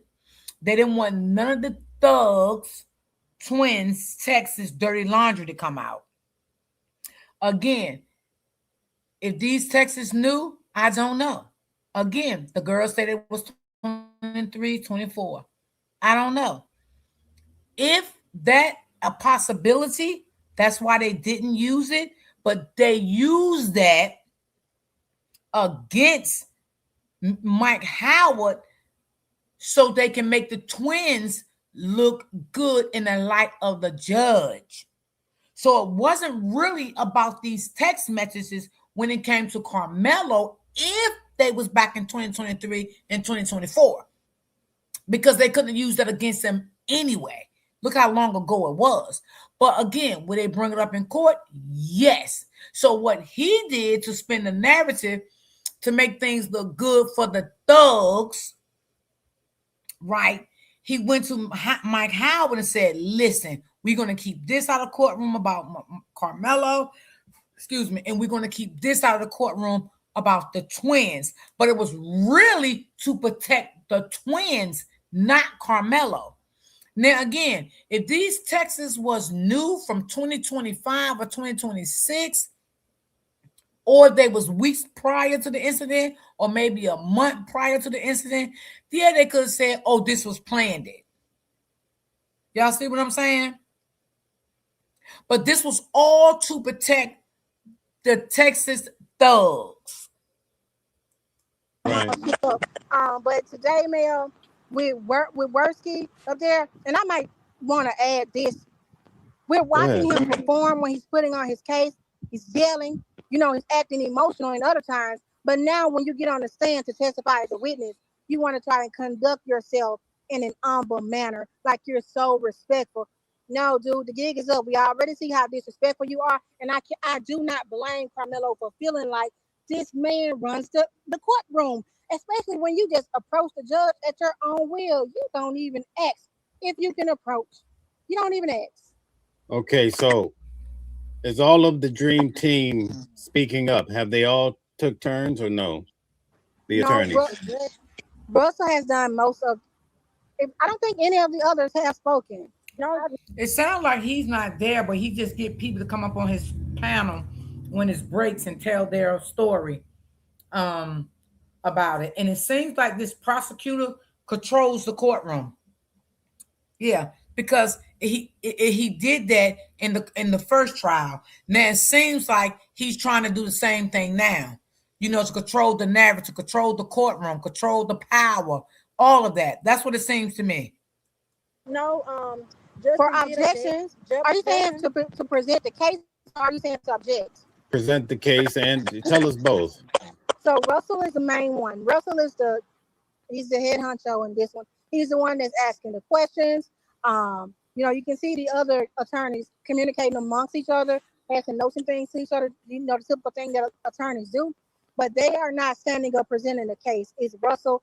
I have noted that the guy, I don't know his name. Is he the African American tall guy? Justin. Not Justin. His name is Justin. He objected, and then the other the short guy. He's Hispanic, I think. Or he's not us, but he objected. Those two. I haven't noticed the female attorney say anything. Oh, Michael Ware. What's his name? What's his name? Is his name Ware? The other one? Possibly, I'm not sure. The other, I think his name is Ware. I have to look at my notes. And I'm sorry if I'm getting names confused, but he is also another one who is not shy of standing up objecting. I think he has objected, quite a few times. But I want to say maybe 3 times the judge shut it down. Russell has objected maybe 2-3 times. The others have objected. All in all, Mel, I've noted 12 objections. And again, when I look at my notes, only 2 have been sustained. Are you shocked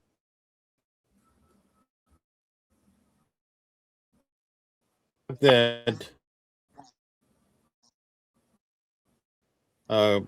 the judge that has been and may be active in this, are you concerned? Yes, I am, Mel. I'm very shocked because the reach that he has in his case, the amount I don't know how I want to word this. Influence. Yeah, the amount of influence that he has on this case, it is immaculate, Mel. He should be away from it. If you had to be recused, you should be away from it. That was the point I wanted to make too, because Russell came out and he was asking Shook questions, and he said, so with the first agreement, Mel, there was, no opening the door. We're not going to talk about this, and everything is good. With the second agreement, now they have to make up a new agreement because you're saying that the door was open. So with the new agreement, they made it where Howard had to provide them with all of his questions that he wanted to ask, that he was prepared to ask. He had to give them all of it with the second agreement in the original trial. And so Really? yeah, and so Russell came out and he asked Shook the questions, regarding the agreement. And he said, so basically, they said Roach stated that he could not enforce the gentleman's agreement. And so, Russell just summed it up like, basically, even if they did agree, I'm not going to enforce it if they do violate it. And Shook was like, yeah. Wow, this is heavy material. Yeah. So have they given any indication if it will be over today? They have not, Mel. We have not heard anything. That's what I wanted to tell you about. You asked how is what's the temperature of the people that's in the room? Mel, people are first of all, you had to be up here early this morning, Mel. You got to be up here and stand in line if you want to see the trial, according to the Judge Roach. And people have been out here, since early in the morning, so you can see the grogginess. You can see that people, and Worski is boring too. He's just a ball of boring air. That's what he is, and a liar, just contraindicating stuff. That's what a lie is, basically. Especially when you have the knowledge and you say something else besides what you know.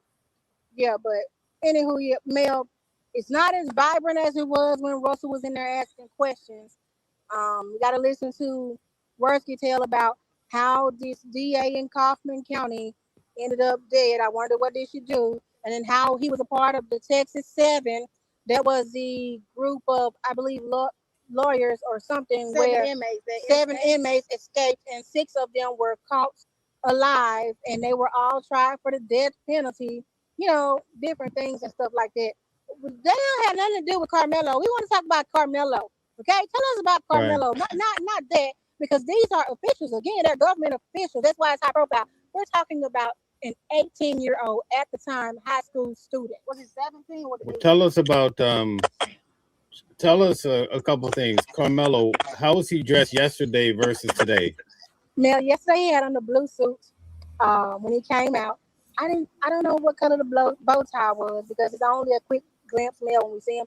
Today he came out, he has on this kind of cream. I want to say cream. Is not tan. It's not as dark as tan, but it's in between. This cream suit, I believe his bow tie may have been pink. I think he's wearing a bow tie and pink. I gotta try to get it. I'm gonna ask someone in the overflow room so they can see. But he looks so handsome, Mel. Today we do have people talking about what about the first day? How was he dressed on the first day?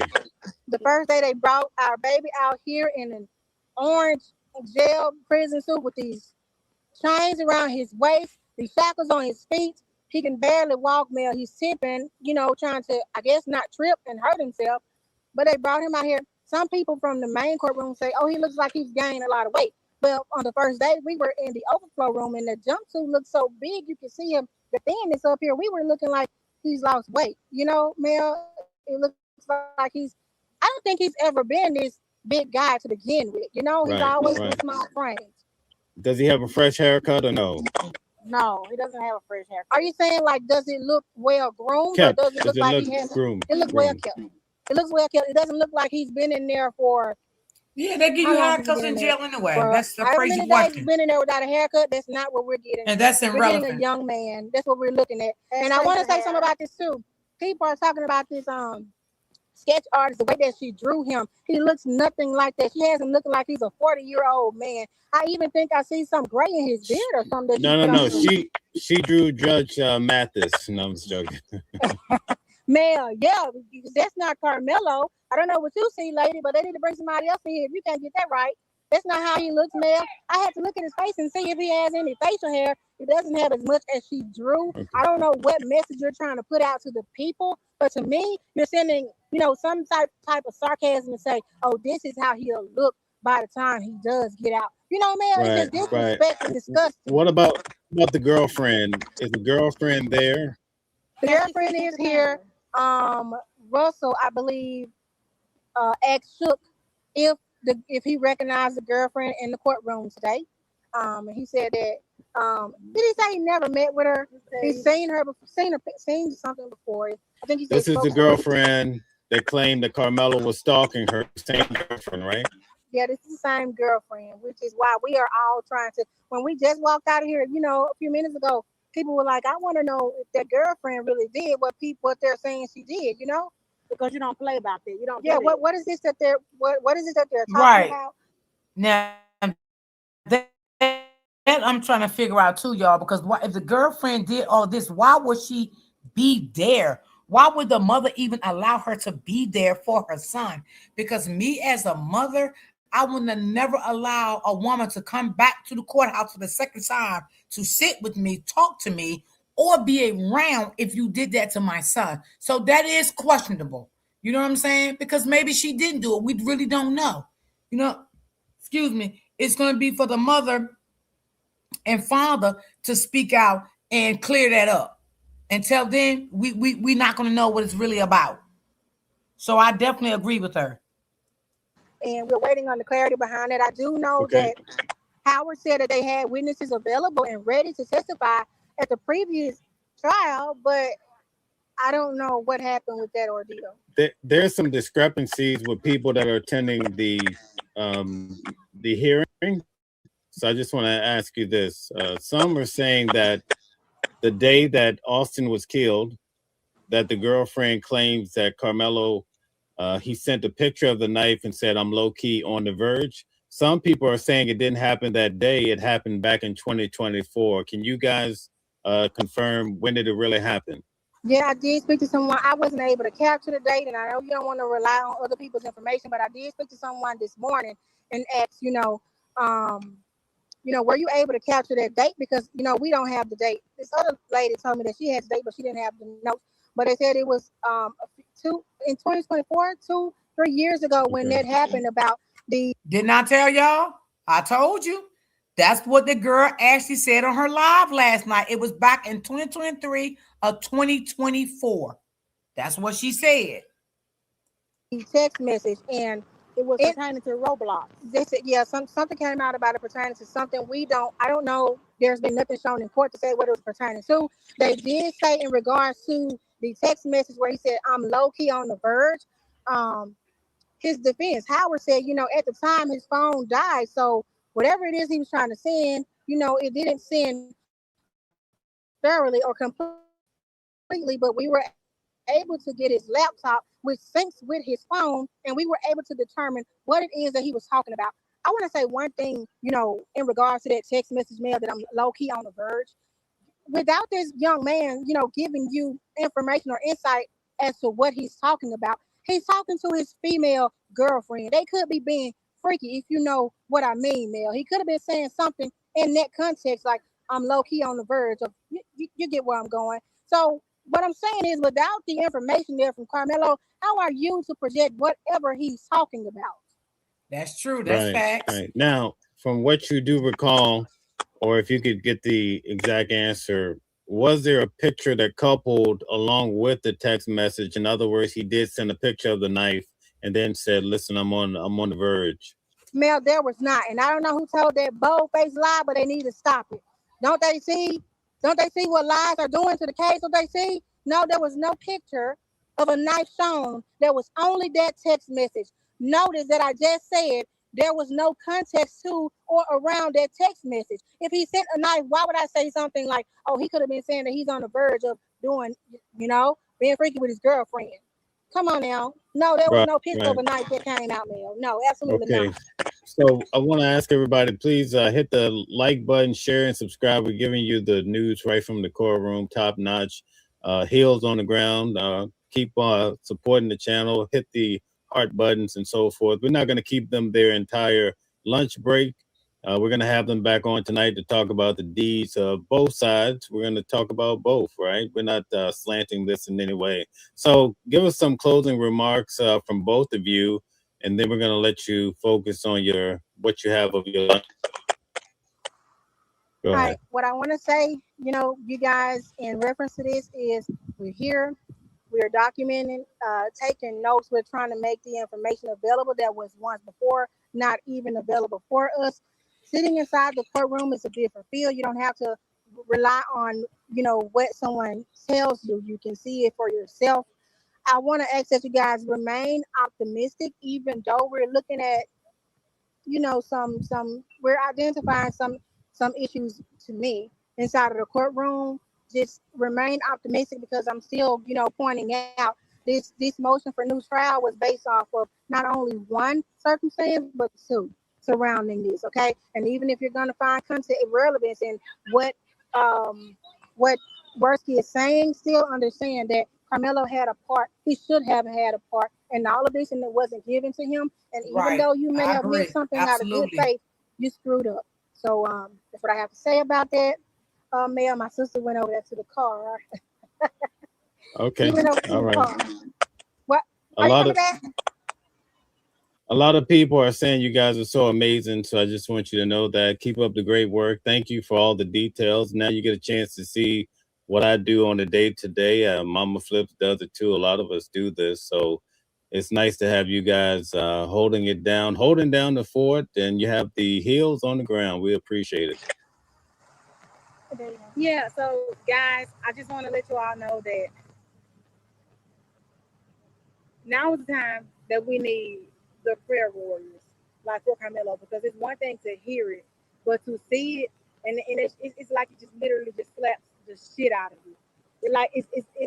They left out there saying, like, like, I feel so defeated. That's the feel that it gives you. Now the time that we need the prayer warriors. And I tell you, that child in there, he's not a murderer. He is not a murderer. But I can tell you one thing. That day, if it was not Carmelo, it would have been, no, if it was not Austin, it would have been Carmelo. And if you guys tune in later tonight, we have more details on the unraveling facts of the Metcalf plans, of the list that goes on and on and on. And maybe if Carmelo didn't do it to Austin, somebody would have did it to them thugs, okay? Because they've been out here bullying for years, okay? And his little shit caught up with him.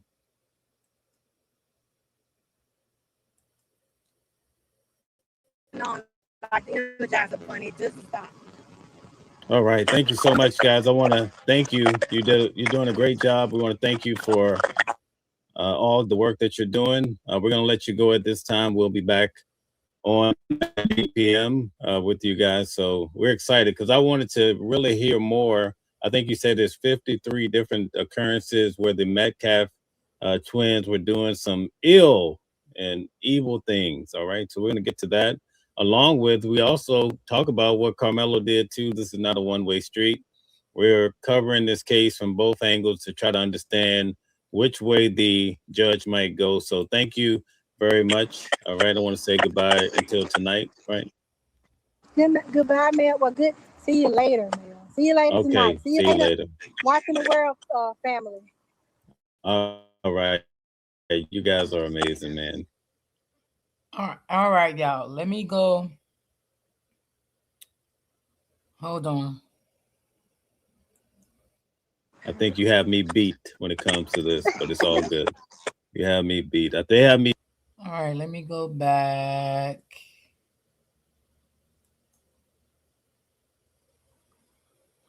Okay. Let me go back to attract me. Okay, we Never back, heard of that y'all, with before in my her. life, but Let's it was finish up happening. this. So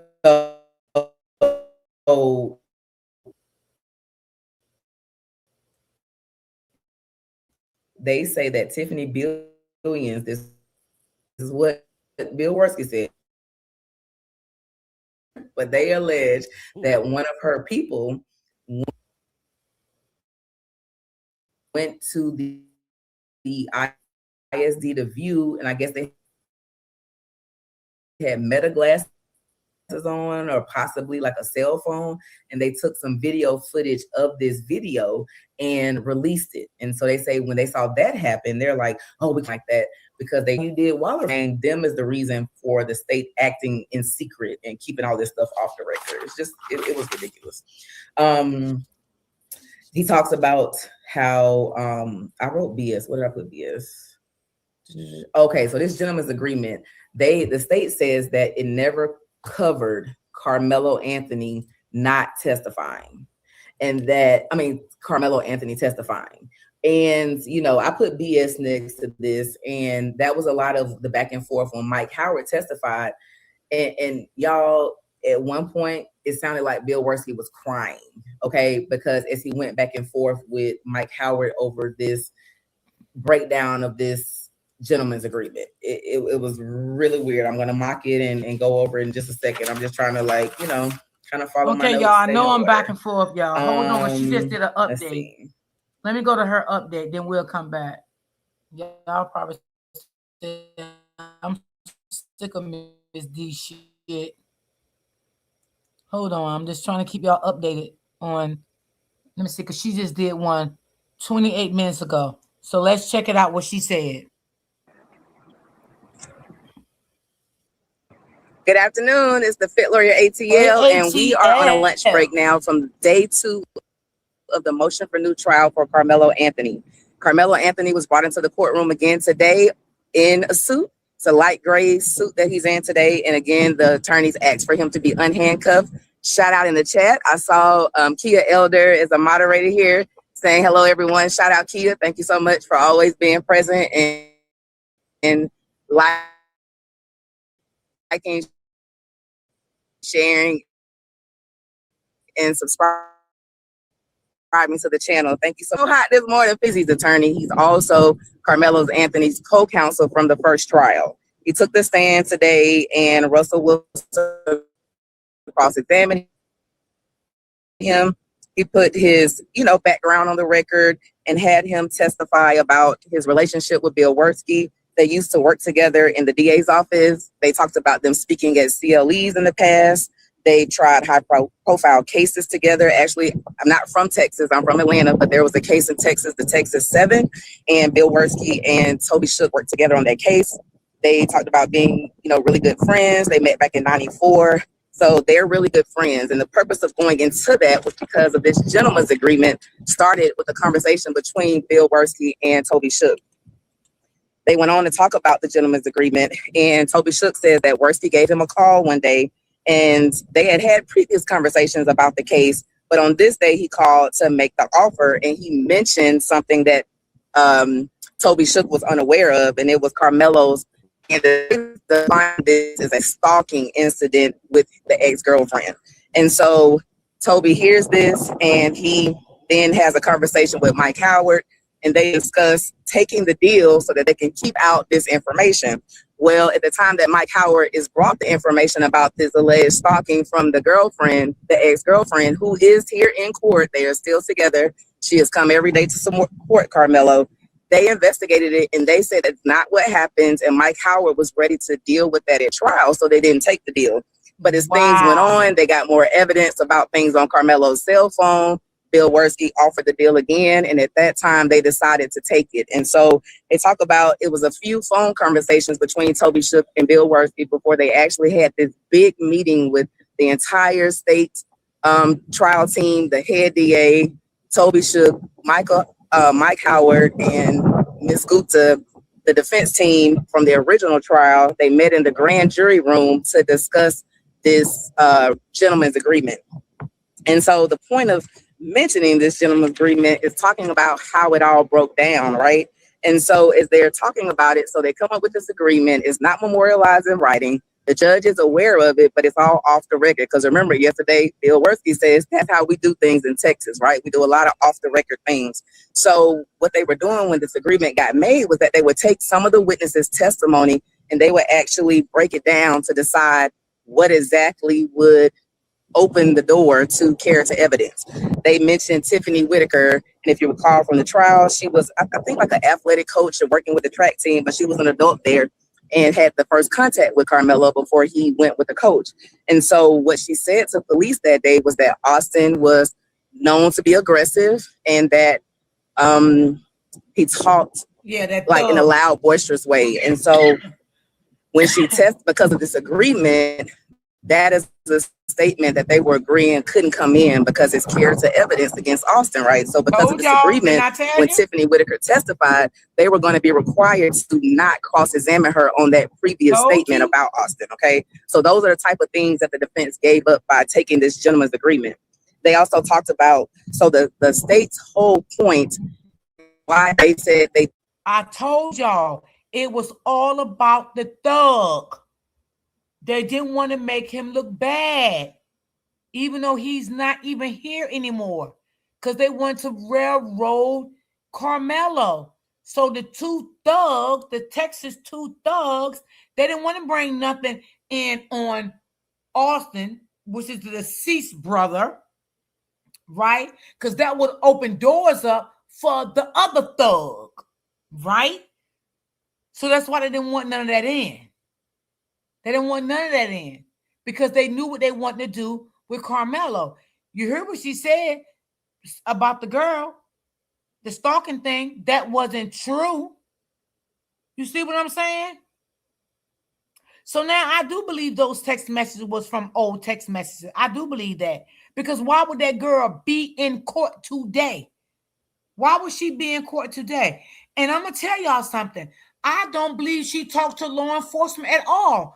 I believe all of this came out when they took Carmelo's laptop and took his phone, and they did a deep dive in his phone and his laptop, and all these things came out. They probably got a warrant for the for the phone and all of that. And all these things came out. Because let's use common sense, people. She wouldn't be there with his family right now if she'd have testified against Carmelo. She wouldn't be there. Their family wouldn't allow her there. So this stuff came upon when they took his laptop, took his phone, and did a deep dive in it. And that's when they found this stuff. And they held this stuff against him. And that's when everything came out, when the prosecutor wanted to make a deal with Mike. I'm telling y'all, I believe it went down just like that. I don't think that girlfriend testified at all against Carmelo. She probably never knew they was going to do a deep dive in the phone, in the laptop, or whatever the case may be, and all this stuff was going to come up, okay? Whatever her and Carmelo was going through with, they reconciled their relationship. They were still together, and she's still on his side today. So that's what I believe what happened, y'all. And y'all can tell me how y'all feel about it. Did not contemplate Carmelo testifying is because they never took his testimony and broke it down to go over what exactly will open a door and not. Russell Wilson spent a lot of time with Toby Shook talking about CLEs and how him and Worthy spoke at CLEs in the past, and one of those CLEs being on self-defense. And they actually produced a PowerPoint presentation from those CLEs showing that, and it's about self-defense. Bill Worthy's name is in the title of the PDF, so it's something he actively uses at CLEs, and it talks about that the defendant should testify most times in a self-defense case. And so that was their whole point, is to show that every attorney knows that most times you want your defendant to testify in a self-defense case.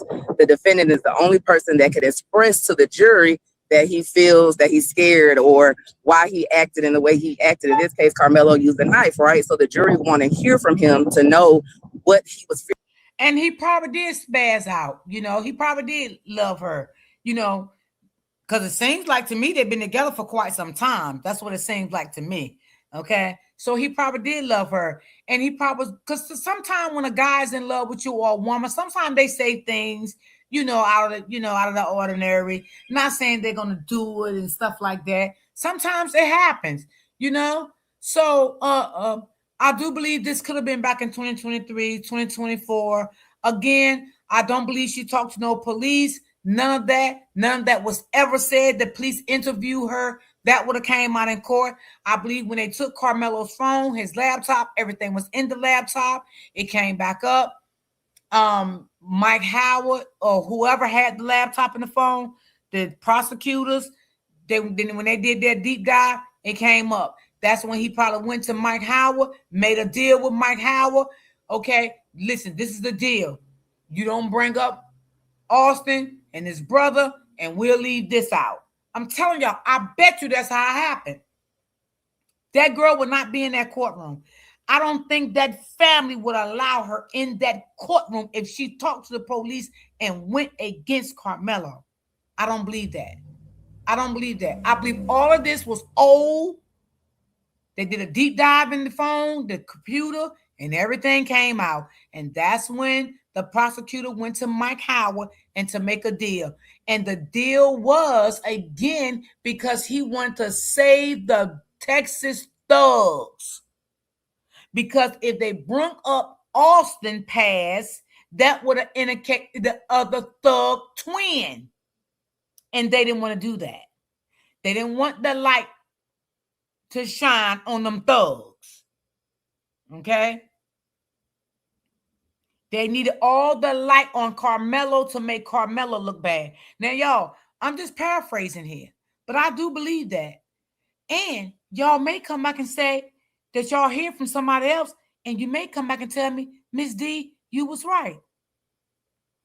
Fearful of what was the situation, paint the picture. So unless there's some reason you can't put your client on the stand, such as they got a previous criminal history using violence, right, and you don't want it to come out, but something like that, you'll keep your client off. But Carmelo, this was his first arrest, so everyone from the offset wanted him to testify. And so Russell Wilson's argument is that the state benefited from this gentleman's agreement because things were kept out. They didn't bring up stuff about Austin. They didn't cross-examine witnesses as they testified when they could have because of this agreement.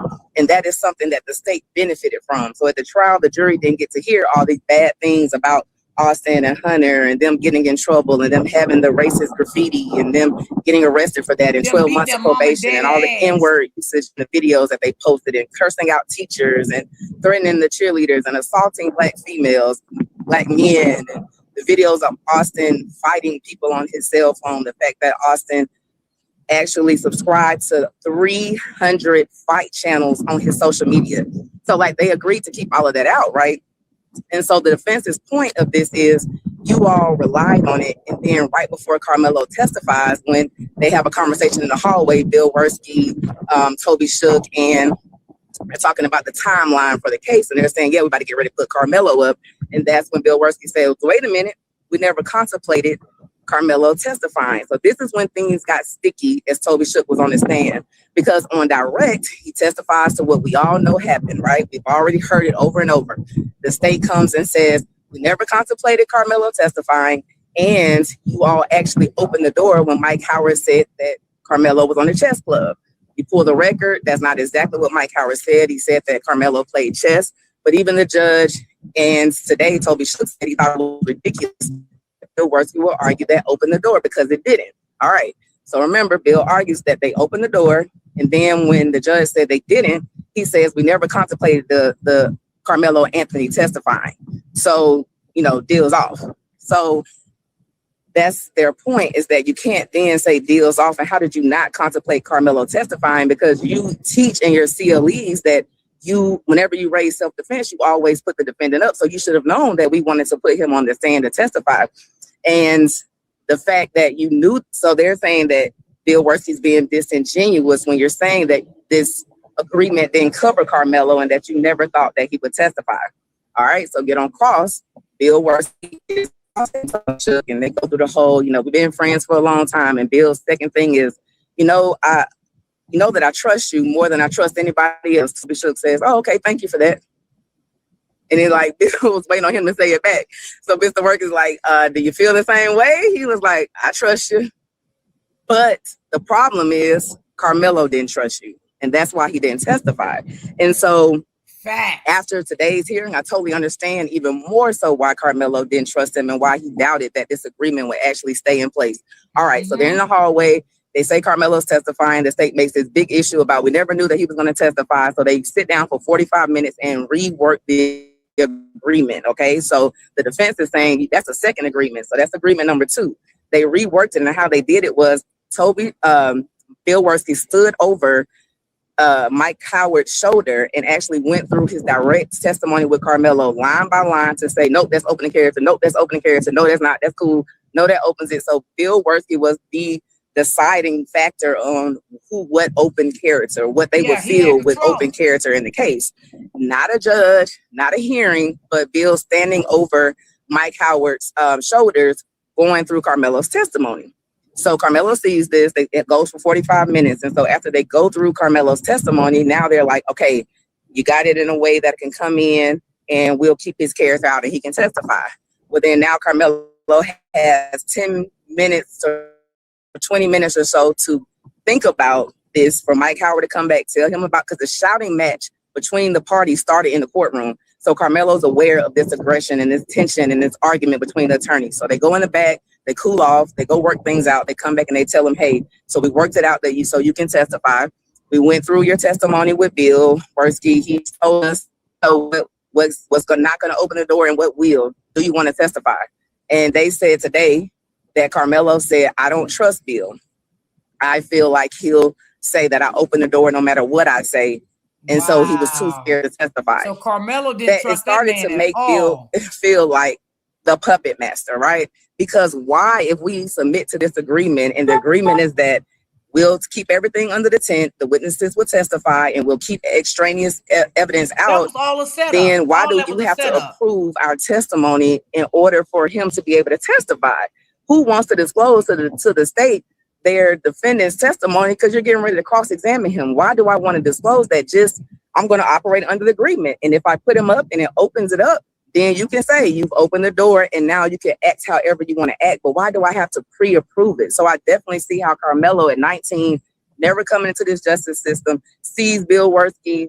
I titled him on my paper Puppet Master, because the deal could only go through, from what I see their arguments today, is if he could go through everyone's testimony and okay it. Toby Shook says that he doesn't believe, he was taken aback by the state saying that they never thought that this gentleman's agreement would cover Carmelo, because the extrinsic evidence that they wanted to keep out were cell phone text messages of Carmelo. And so, like, how else was that going to come in but through Carmelo testifying? And it's a self-defense case. So if you teach people and attorneys across the state of Texas that whenever you have a self-defense case, you should probably put your defendant up, why would you think that they wouldn't put the defendant up in this case? So it became a sticking point. Now, when Bill Worski was cross-examining Toby Shook, he came and said, it's almost like he's now bagging off of what he said during trial, right? And so in trial, he tells them, you open the door and we never contemplated the agreement covering Carmelo. Today, he says they always contemplated Carmelo testifying. He wanted Carmelo to testify. He always wants the defendant to testify, especially in a murder case, so he can cross-examine them. He says, maybe we just have different meanings of the word contemplate. Maybe I'm saying contemplate. Let me get to it, because it didn't make any sense when he said it. So I wrote it down because I was like, those words are not synonyms. So let me see if I can find it really quickly. Sorry, guys. So basically, Bill Worski is saying, when we said contemplate, we're saying we haven't sat down and gone over the testimony. So let's do that before. That's how I'm trying to play it today, but that's not how things went down in trial, and it's not ever been the testimony or the statements. And you could tell that Mr. Worski got very frustrated because he's trying to get Toby Shook to agree that they had different definitions of contemplate. And so Toby Shook stood strong and said, no, like, we always were prepping Carmelo to testify. He was going to testify, and you and how you all acted about the agreement and stuff, that is why he didn't testify. Now, Bill Worski did ask another question. What did you he didn't like that. Advise him to that do? Man stood his and grounds on it. Nobody objected on the defense's side. I don't think I don't know why, but so Toby Shook repeated the question. You're asking me what I advise my client, and then Russell Wilson jumps up and objects. And of course, that's attorney-client privilege, so that doesn't come in. But it was a lot of discussion between Bill Worthy and Toby Shook on the direct cross-examination about this back and forth. Like, don't you trust me? You know me. You've been knowing me a long time. Don't you know that, man's you know, a of course I wanted your y'all. client to testify. I always want your client to testify. And I shared with you all yesterday, it kind of sounded like Bill Worthy was crying when he was talking to Mike Howard at the end, when he was saying, like, we don't, like, his reputation matters to him. And so it's very important that they come to an agreement on this. And Russell Wilson just had to jump up and say, Judge, I don't think that we have to sit here and force an agreement between the parties today about this issue. I think that that's what we're having this hearing for. We're making an argument. The judge can decide. They don't have to hash this out. So like we can kind of stop, because it kind of kept going back and forth.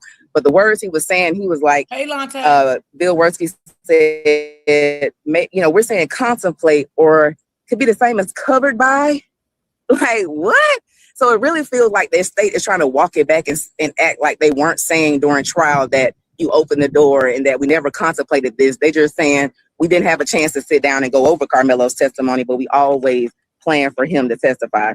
It doesn't come across as genuine. Next up, after Mr. Shook got off the stand, the defense rested, and then the state called Bill Worthy. And mind you, I've been saying Bill the whole time, right? Because he's been an advocate. He has been the one that's been arguing for the state. Monday or Tuesday, the defense filed a motion arguing that Bill Worthy not be allowed to be a witness and an advocate in this case. Well, it was right before the motion to recuse. He was with the motion to recuse, and he says today, as Russell Wilson is making his objection to the court, oh, you didn't see this coming? It's been a lot of off the like cuff statements from Mr. Worthy today. And so, well, of course we saw it coming, and that's why we filed our motion and objection about it. And he said, well, you waited too late. You should have made the objection today before things got started. I've already, done everything now. And so the judge listened to a few more minutes of argument, and he just says that, yeah, he overruled that objection and he allowed Bill Worthy to take the stand. So that is where we are right now. He's been on direct now, I think, for probably about 45 minutes. Dewey Mitchell, I believe that's his last name, which was the second DA that was on the trial case, is taking him through it. And so he's basically just having him come on and kind of talk about his background, talk about other cases that he's been in. He had him also discuss security measures. If you recall, when we discussed yesterday, Bill Worthy is making the argument that the reason they had this closure and they put all this in place and the defense consented to it and waived their objection to it is because of the security concerns. There was death threats against Carmelo, his family, against the DA, against Mike Howard. However, that doesn't have anything to do about the Waller findings, right? So even if you feel like there was this security concern, you still have to put the Waller findings on the record. And that is not what occurred. As you all recall, yesterday when I did my update, after Russell Wilson goes through this entire 45-minute opening, you would think that the first arguments out of Bill Worthy's mouth are saying, no, Judge, here are our Waller findings. It was not. It was, Judge, you got to understand what was going on here. There were a lot of threats. It was social media attention. We were all concerned about safety. So the direct examination, what they started to do was just walk through his history of cases. They talked about this Texas 7 case where 6 defendants, I think, or 7 broke out of jail here in Texas. Somebody killed an officer and then they went on the run. So that was a big case that Toby Shook and Bill Worthy worked on that was high profile. Media was involved. And they talked about how the judge put things in place to make sure everyone was safe. Then they started talking about another case that, not Carmelo's case, but another one, and about the safety in that. And then Russell Wilson objects because he's like, Judge, that's irrelevant to what we're here for. And the judge allows it. And then they start to bring it home. So the point is, they're trying to argue that all of the safety measures and the threats that everyone was receiving and they were working hard to keep Carmelo safe. Like that is the reason that they had this restriction to the courtroom, is just for the safety reason. And that may be the case. The problem is you have to put your overriding interest on the record. You have to put the record that you consider reasonable alternatives. And you have to put the findings of fact on the record as you went through that checklist is of why you need this closure, what the interest is, the narrow way you're going to close to achieve that, protecting that interest. And once again, you got to put the findings on the record. So I haven't heard that yet. So we're in the middle of Bill Worthy's direct testimony Russell Wilson will cross-examine him after that. Don't know more how many more witnesses they have. Where we left off at, Bill Werski is starting to gear up again and talk about those social media influencers, the people who monetize murder, that they were doxing people, putting the victims' names out, their addresses out, and that they were so concerned about this. And this is why they put in the security measures and the closures on the courtroom. So make sure you like, share, and subscribe to the channel. I will be back after court today to give you another update. Hopefully we are done with the hearing today, because I can't come back Monday. I got to get back to work in Atlanta, because I am a 20-year criminal. Hold on, y'all. Wait a minute. Defense and personal injury attorney out of Atlanta, Georgia. So I got to get back home. So hopefully this hearing wraps up today. The judge does have to make a ruling by Monday, or this motion is denied as a matter of law. Texas requires a motion for new trial to be ruled on within 75 days after the conviction. That 75th day is Sunday. Whenever a deadline falls on the weekend, it goes to the next business day, which is Monday. So by Monday, hopefully today, we should have our answer. If the judge wants to deny the motion, he can do that from the bench. If he's going to grant it, he will have to write up a written order.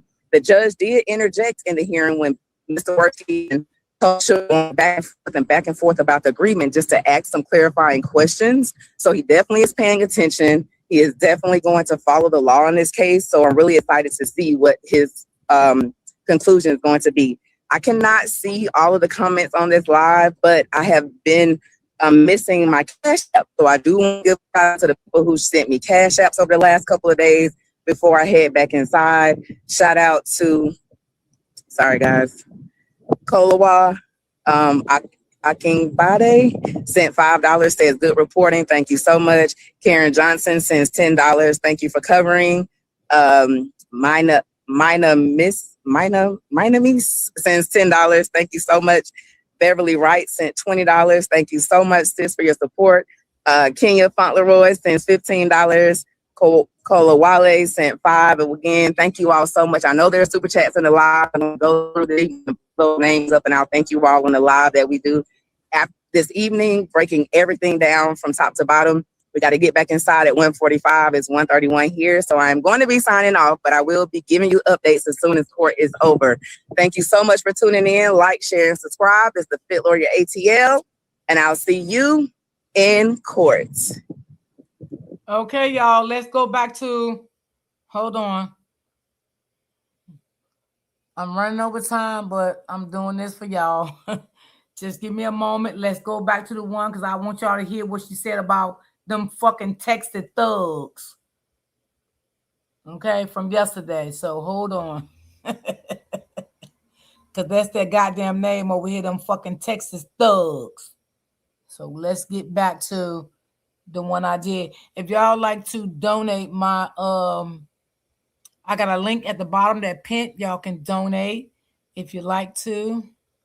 And I'm ran over time, but let's get back, because I wanted to finish up this one. I was writing like every word.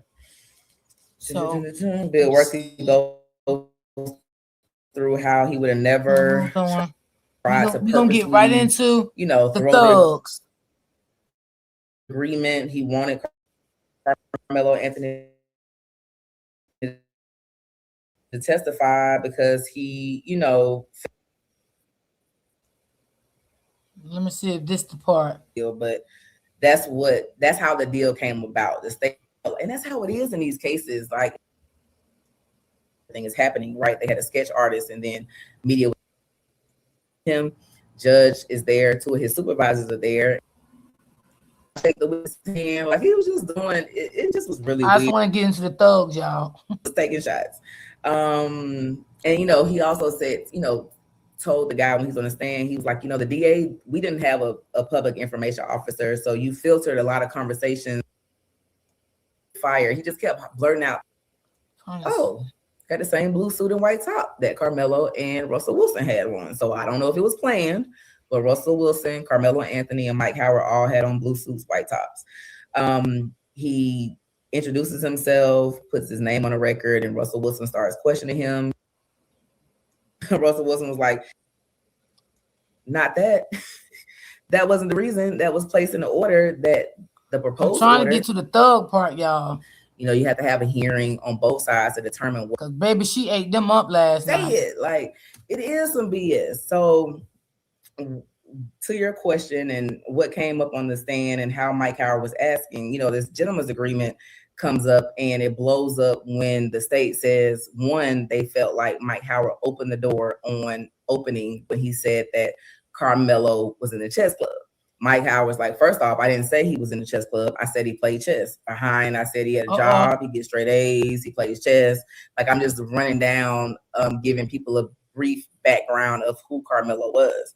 And so, you know, the judge instantly said that doesn't open the door, but Bill Werski doubled down and kept saying, you open the door, you open the door, you open the door. And even today, Bill Werski said, you know, I might have been a little heated. I might have been a little hot-headed, you know. Yeah, you are. Even when the judge saying, no, they didn't, he doubled down on that point. And then he says, oh, yeah, and this agreement never covered Carmelo Anthony testifying. And that is the question that was bullshit. And I wrote down in my paper, and Mike Howard kept like straddling the fence. It's like, no, Mike Howard. Okay, I think it's a part that deal, right? And so they had evidence that they were going to enter or try to enter against Austin and Carmelo. And let me just say, while the state shows that they have these text messages and all of this, and I'm going to go through what Austin and Hunter had, they both still would have had to have evidentiary hearings before the judge for him to determine if these things were going to still come in. So just because these things existed didn't mean they were going to automatically come in against Carmelo and or against Austin and Hunter, but they existed. Okay, so this is what all that is about. So they were, okay, so this is some of the stuff. So one thing was there was a text message that was said KKK kill. Y'all, these are the Texas thugs she's talking about. So from the graffiti arrest that Austin and Hunter had, now this is something that happened, I think it was like 2019. So it was years ago. And they were younger when it occurred. And so they didn't go to like, you know, adult jail because they were under 17 when this occurred. But they spray painted KKK, kill all Black people, heal Hitler, and N-word. And there was, when they first got this evidence, it was just a report of it happening. But they're like, oh, give us the body cam, give us pictures of what actually was done. They asked for the defense. I mean, the state went and got it and gave it to them. So now they have these pictures of the graffiti. The boys. They said, hi, Hitler. Hi, Hitler. Hi, Hitler. Oh, okay. I was like, okay, thank you. Okay. And they got arrested for this. And there was somebody else that was there too, was another young man that was with them, Logan. And he drew the picture of a penis. And they did all the racial stuff. Jesus. So when the police come, they're like, Logan's like, look, we did this, but they took it, the brothers, they took it way further with the racial stuff. I didn't have anything to do with the racial stuff. And so that came from Hunter and Austin. And so their parents got involved, and mom was like, kind of like, I want them punished so that, you know, we're not coming back in 5 years and they're not, you know, they still being bad kind of thing. And we see what happened. They continue to kind of be menaces. And so that was the first thing they talked about. Austin messaged about killing. Oh, okay. So there was a text exchange where somebody was telling Austin that some people were at another track meet or something. Tell them about, and a student behind them was sitting behind them in the bleachers. And I guess they were talking junk about him, whatever. And Austin texted, you should kill that MF. Ooh. Austin and Hunter received 12 months of probation from the graffiti. Let me see who else. Logan, the guy who was spray painting with them so fast. See, Carmelo never went to jail no matter what. These thugs done been to jail. Okay? See, the mom and dad was scared of them Texas thugs. They were scared of them. Yeah. Mm-hmm. And I believe that them thugs was so bad that the mama and the daddy was scared of them.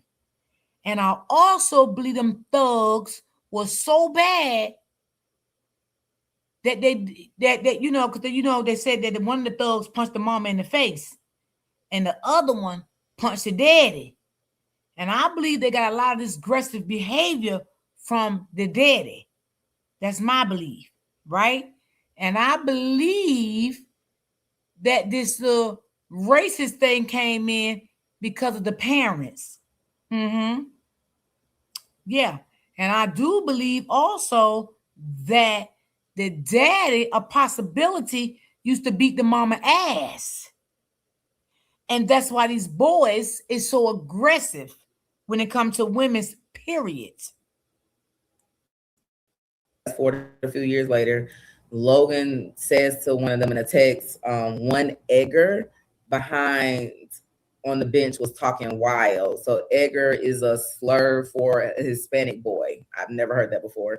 And so Austin then says, oh, that's what that killed that MF is too. So basically, this Hispanic boy was sitting behind them talking junk on the bleacher, and then Austin's response was, kill that. So it's similar to the Carmelo Anthony situation, right? Because they said Carmelo Anthony was talking junk, making statements about them or something, and so they felt offended, and so that's or under the tent, so they feel like they have to do something. So they were going to try to get that in to show a correlation between the Carmelo Anthony case. There was another incident where Hunter messaged about jumping kids from Independence, it's another school, track team at a prior meet. Hunter said that these shitty indie kids talking, Hunter says, let's jump them. So it's like whenever somebody's talking mess or they feel like somebody's doing something to disrespect them, they want to jump them. They want to fight them. Yeah. Hunter was, and that's why Austin ass ain't here today. Because of Hunter. Okay? Your brother got you taken out of here. Because see, your brother was a punk pussy. He didn't like to fight. So he knew you was the fighter, you was the protector, you was going to jump in his shit all the time, and protect him, even though both of y'all was bullies, okay? But, what your mom and daddy need to do is sit back and think about that your son was the one that got your son life taken, okay? That's what they need to think about. But both of them was little thugs and bullies. That has been the conversation throughout the trial, that there were both the brothers around Carmelo. And it does appear, based on these text messages, that they're locked step on dealing with whatever issues they have with anyone. They got caught doing racist graffiti. They allegedly collaborated on other incidents, and this only proves that when the father said what he said post conviction, the kids got it from either him or his mother. And I haven't heard the mother speak like that. So so the apple don't fall too far from the tree. Absolutely. Not at all. And I got some more, and it gets worse. So April 1st, 25, the day before this incident, Hunter is actually banned from classroom because he kept kicking the door and the teacher got mad. Hunter says, no, I'm not talking to her. F that weak ass teacher. Wow. So they don't respect authority at all. Wow. March 22nd, 25, Austin and other shot putter throwers, they got in trouble for leaving early. We heard about this during the trial, right? Remember, if you don't recall, Austin had actually been kicked off the track team by the coach on March 22nd, 2025, because he got upset that all the shot putters did their shot putting throws, and then they left. They didn't stay around for the rest of the team and finish the track meet, so they weren't showing, brotherhood. So he kicked them off the track team.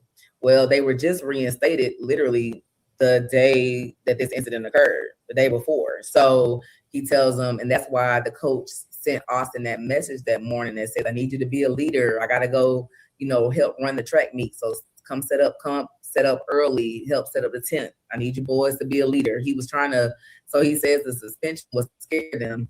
And then he was bringing them back in to teach them leadership and all of that kind of crap the day that this incident occurred. So there's a lot of things going on this day, right? Because we had the state, remember, told us Carmelo got broken up with. He's going through this little thing with his girlfriend, so he's got all his aggression and stuff. Austin was kicked off the team. The coach is trying to bring him back in, but it's put him in charge. Get there early, set up the tent, man the tent. So he feels like he's in charge. So it was just, it's just all of this stuff is going on, both of them, the day that this occurs. Let me see. They said on Austin's phone, they found that he followed 300 different fight-related channel accounts. So 300 accounts that he follows on his Instagram are about fights. So like fighting, all of this stuff, this is part of his life, part of his nature.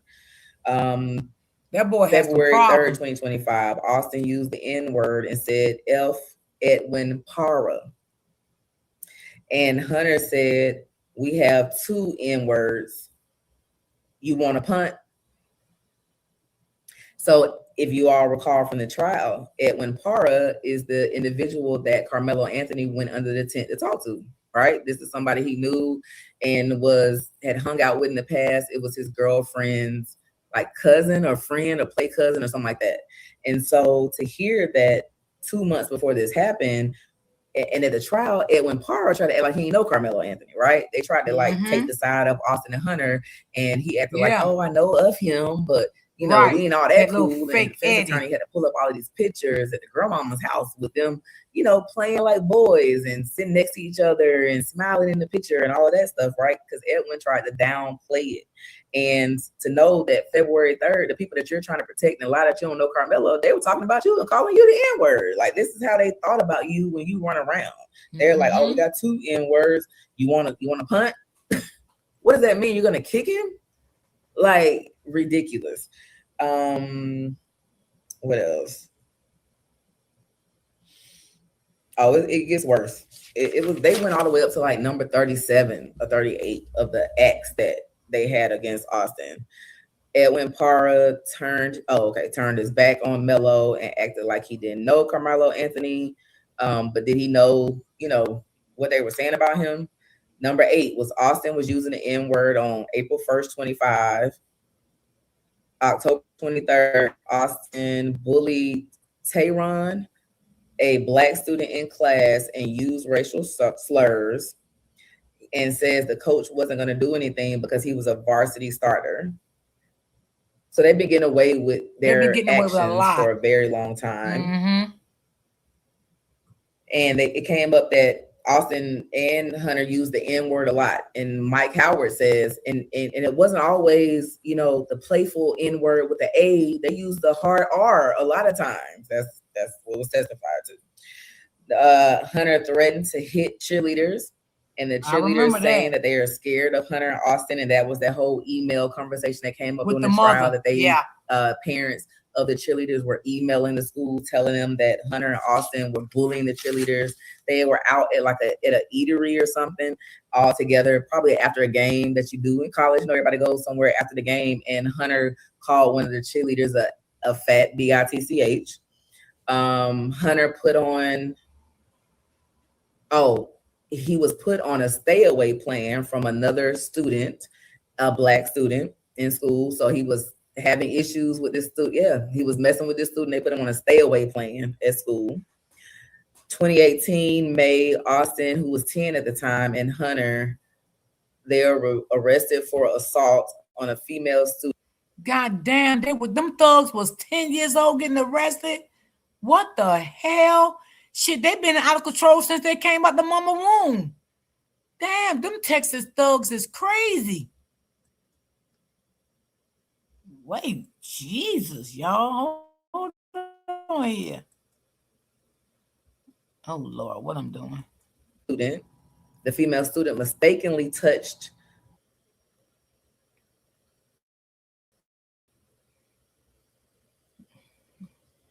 Okay, what did I do? Wait, did I click on something I ain't got no business? Hold on, y'all. Carmelo Anthony. No, baby, we got to get back to where I was at. I don't know where you come from. Hold on, y'all. Has already succeeded in removing the judge. No, I don't want to hear you because I don't even know you, so I got to get back. I clicked on the wrong thing, y'all. Hold on. Oh my God, what happened to my girl? Hold on. Baby, them thugs was getting locked up early. Jesus Christ, y'all. Did y'all hear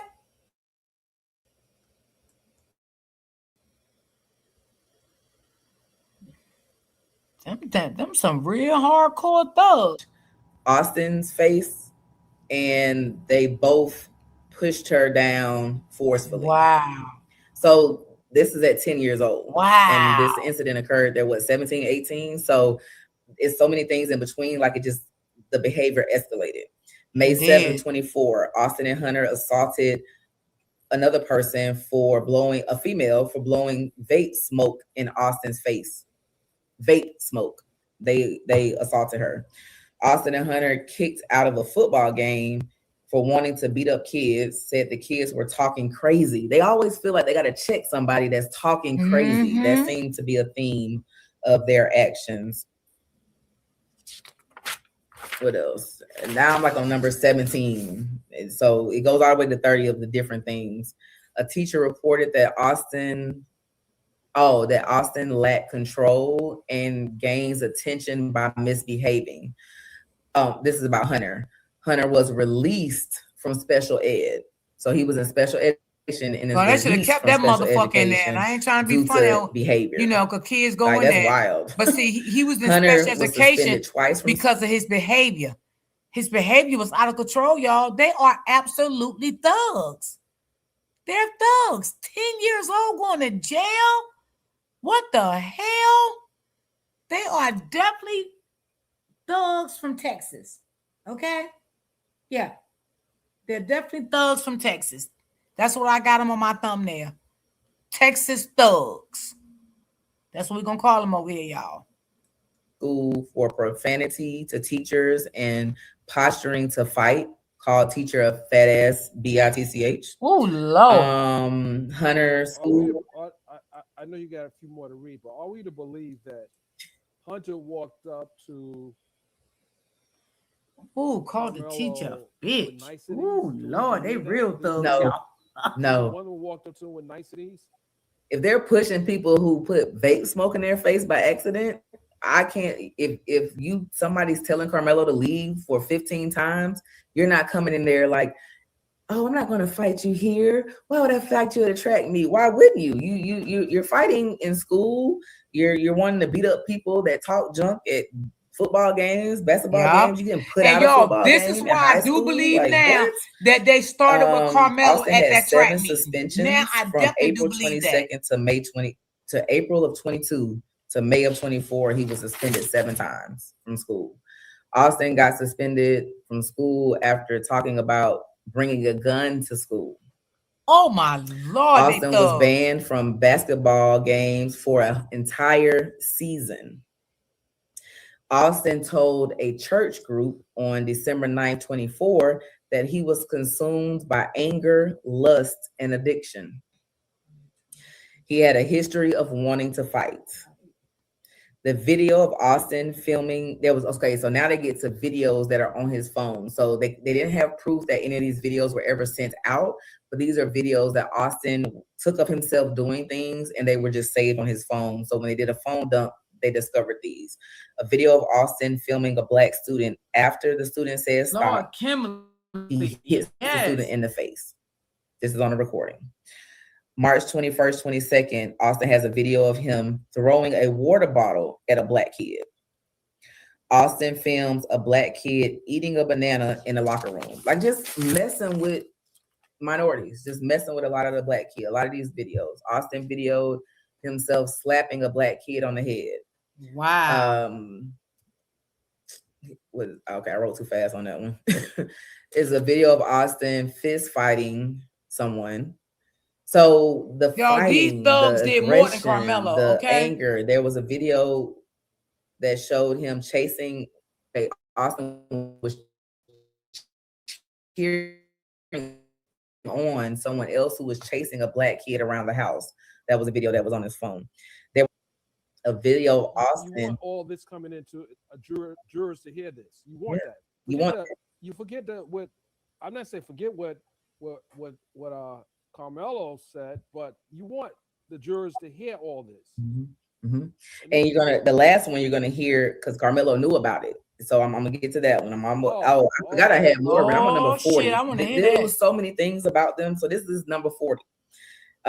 There was a video of Austin saying, "I'm gonna slap the shit out of Patrick, whoever that is," and then he slaps him. And he says, "I'm gonna slap the shit out of Christian," and slaps him. Some other kids that he just is, doing violence to. He's yelling that he's gonna. They had a video of him yelling February 5th, 23. Austin yelling, "I'm going to slap the shit out of my dad, and he's not gonna do anything about it." That's what he's screaming on this video, right? Y'all, so these his boys parents is couldn't Texas even Rangers control. thugs. They had videos of Austin using the N-word, calling his dad the N-word, holding a butterfly knife, saying, "Come fuck with me now." Oh, Lord Jesus. Now, this is one that Carmelo Anthony was going to testify to. If Carmelo testified, he was going to testify that he saw one of them, and they're identical twins, so he doesn't know which one. He saw Austin or Hunter get into a fight with a kid that he knew, and he also knew from this fight, because people are talking, that he was an aggressive person, and he likes to start fights. So Carmelo had witnessed violence from one of the twins prior to. So if he had an opportunity to testify, he would have testified this, and this would have went to his state of mind at the time of the. Did y'all hear that? And y'all remember when I kept saying, I believe when the living twin said, I never met him. We don't know him. We never seen him before. I kept saying every day that I covered this story, is no way that them twins did not know Carmelo, and Carmelo did not know them. Now you heard what she just said, right? Carmelo knew them. Carmelo knew what type of people they were. Carmelo knew they was bullies. Carmelo knew them Texas twins was bullies. He knew it. And this would have helped Carmelo out. And this could be why he reacted the way he reacted the day of this incident. Because Carmelo knew they was thugs and they was Texas bullies. Incident. He knows the whole time that he is being approached by both of them, because they're both there. He just doesn't know which one was fighting at the gym, but they're identical twins, that they're aggressive, that he's seen them pick fights with people. He knows these prior difficulties. I knew it. I knew it. He should have kept testified. saying that. Mike Howard should have never entered into this gentleman's agreement. So while I'm telling you the bad things that came out of Carmelo, there was a text message between him and his girlfriend. I don't know what the context of it was, right? But these are actual things that are happening to strangers. They are terrorizing teachers. Carmelo probably still would have got time, y'all, but it wouldn't have been like this. It wouldn't have been no 35 years, okay? And the judge, you need to be ashamed of yourself. You sat there and you knew all of this. Okay, because all this was ran past you. You knew everything about them thugs. Okay, you knew everything about what was in Carmelo phone, what was in the twins' phone, what them little thugs did in the past. See, only thing you didn't have on Carmelo never been arrested. But these little thug gangster Texas twins been getting locked up since 10 years old. Lord have mercy.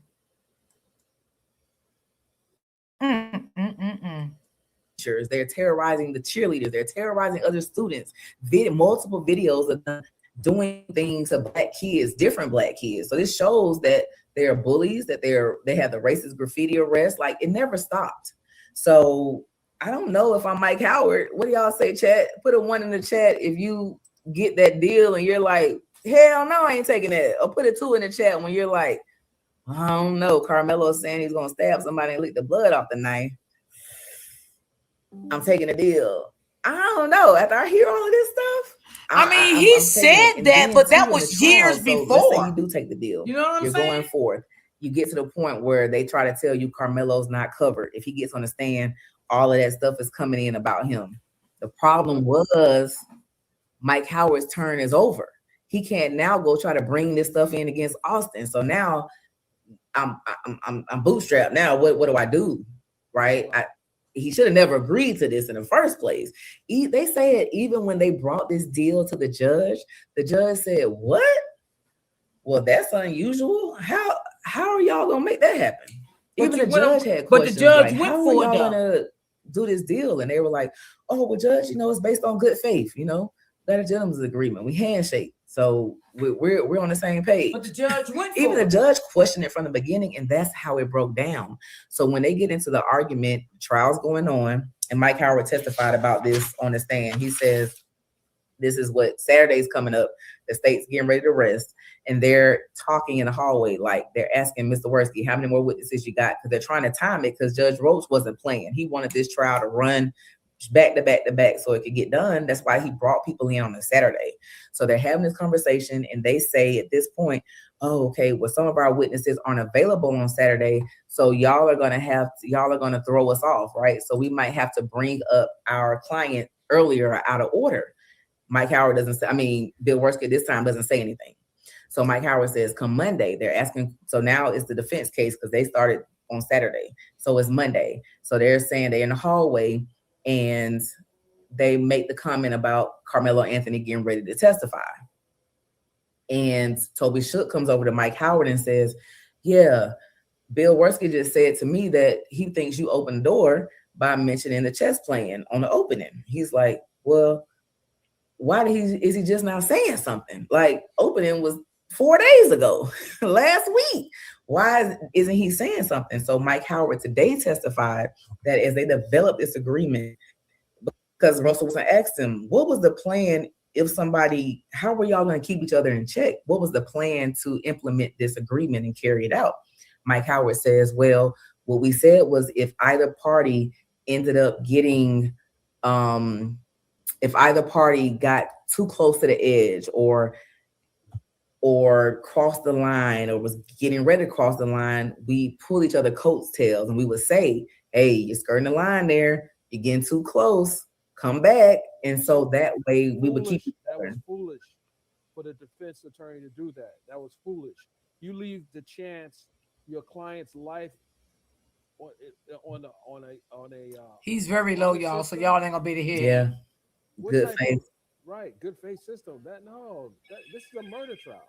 Right. Oral, not written down. Right, and then I don't recall covering a murder trial where pre-trial hearings the defendant wasn't in the courtroom. I don't recall that. I'm trying to think of cases where, because each phase in the pre-trial is important for the defendant to participate. Yes, he's legally required to be there. And if you're going to waive it, judges make you put that waiver on the record. But they didn't have a record in this place because it was all off the record because Bill Worski said that's how they do things in Texas. Dennis, he said that's how they do stuff out here. I don't know. We need someone in Texas to substantiate that, because that sounds crazy. It does. It does. Absolutely. So when they're in this agreement, and so back to that. So he says, so Mike Howard's like, we're going to testify. And he says, y'all open the door. And so Russell's like, well, what was the plan? And so it was this whole pull the coattail, give you a heads up. And so then Mike Howard's point to that is, why didn't you say anything after the openings? If that was how we were going to operate and you felt like I opened the door, why are you waiting until Carmelo gets ready to testify to say you feel like I opened the door when you're finished? You were supposed to say that back in opening so we could talk about it. Because if I did open the door and the agreement's off the table, then I need to start cross-examining your witnesses with their prior inconsistent statements. I need to start, bringing up Austin's. We need to pause, and we need to have a pretrial hearing on this extrinsic evidence, because if the deal is off, now I can bring it in like you can bring it in on Carmelo. You don't sit mute and benefit. And I always wonder why Hunter was not called as well. Yep, I always wondered that too, y'all. Why they didn't call Hunter to that stand? Now we know why they didn't call Hunter to that stand, because he would have got cross-examined by Mike Howard, and they didn't want no light on them thugs, okay, at all. Now everything is coming to light, but some of this kind of stuff, I kind of knew something wasn't right. I knew it. I just didn't know what it was. The Hunter was going to be called was to about the propensity they both had to like show up together and handle things together. Please, Well, y'all, if the you one agree, who following this case, that's why the thug, the living thug, never came to court not one day until the sentence. Remember that, y'all? That's when he came to court. But throughout the days of the trial, that thug never showed up in that courtroom. not to bring in any of their bad acts or bad character evidence, you can't call Hunter because that's going to be the only thing that he testifies about. But the point that Russell Wilson's making is state, you can't wait until Carmelo gets ready to testify prior inconsistent statements. I didn't challenge your Batson argument knowing that I got N-word stuff and you're taking off my black jurors so that they don't get offended by the N-word stuff that your victim did. Like, I can't talk about that because I am behaving against the agreement. So I don't cross-examine all of this. Everybody was wondering why the judge was allowing people to answer that whole, do you think it was self-defense? Do you think Carmelo was the aggressor question? And that comes up in this hearing. And because he made an objection at first, and the judge said they're lay people, so they can give a lay person's opinion. Well, what would you normally do in a regular trial when somebody says that? You would jump up and say, you say you felt Carmelo was the aggressor. Did you know that Austin got suspended for 7 times for fighting and cussing, and that they... Wonder what these witnesses saying now, because I know they're looking. I know they're looking. I know their parents is looking, you know. Wonder what they feeling now that, you know, that these two Texas thugs was doing all these things. How do you feel now that you got up there and let your kids lie on Carmelo? How do you feel? I know if you got a heart, you would feel guilty. You should have said, I could have mind my business and left my child out of this. Because I know y'all looking. I know y'all looking at the new trial and stuff is going on now. You're looking at it. And y'all parents, the one that knew y'all kids got on that stand, that helped send that boy down, y'all need to be ashamed of yourself, because these was two real Texas thugs. They was getting locked up at 10 years old. They was beating the shit out their mama, knocking their mama and daddy head all between the goddamn refrigerator and washing machine. They was doing all that shit. They was thuggish, okay? Threatening to bring a pow to school. Yeah, these were some thuggish twins. Well, this is when you would counteract that evidence with that. But guess what? The agreement said you can't. So the entire state's case gets to go all the way out through with this agreement in place, and they're not challenging anything. But when Carmelo gets ready to testify, they're like, oh, flag on the play. You opened the door 4 days ago. And so that's BS. That's BS. And then they start, when that didn't work, because the judge quickly shut it down and said it didn't open the door. That's when they went to the, we never anticipated Carmelo testifying line. And so they get into that questioning about that being BS. And that's what I told you, you know, Bill Worski was about to cry about. You know, as a defense attorney, the decision to testify usually happens in the end. Well, it's put on the record in the end because the judge does have to, the law requires that to be put on the record, where the judge brings the defendant out outside the presence of the jury and explains his Fifth Amendment right and ask him if he's going to testify, and he has to put on the record yes or no.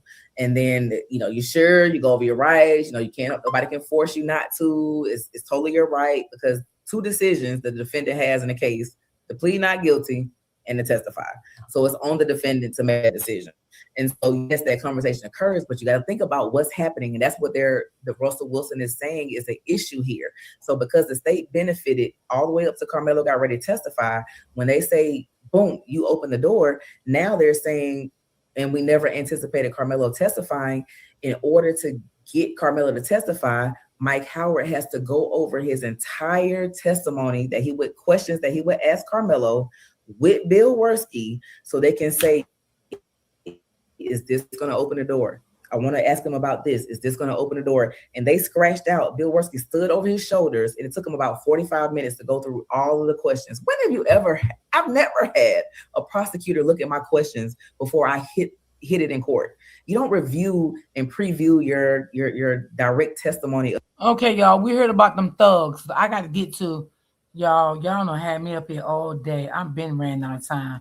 I got to go to Willie D because I think he went live. Hold on, y'all. Shit. Y'all, I'm trying to keep up. Shit. Don't y'all laugh at me. Hold on.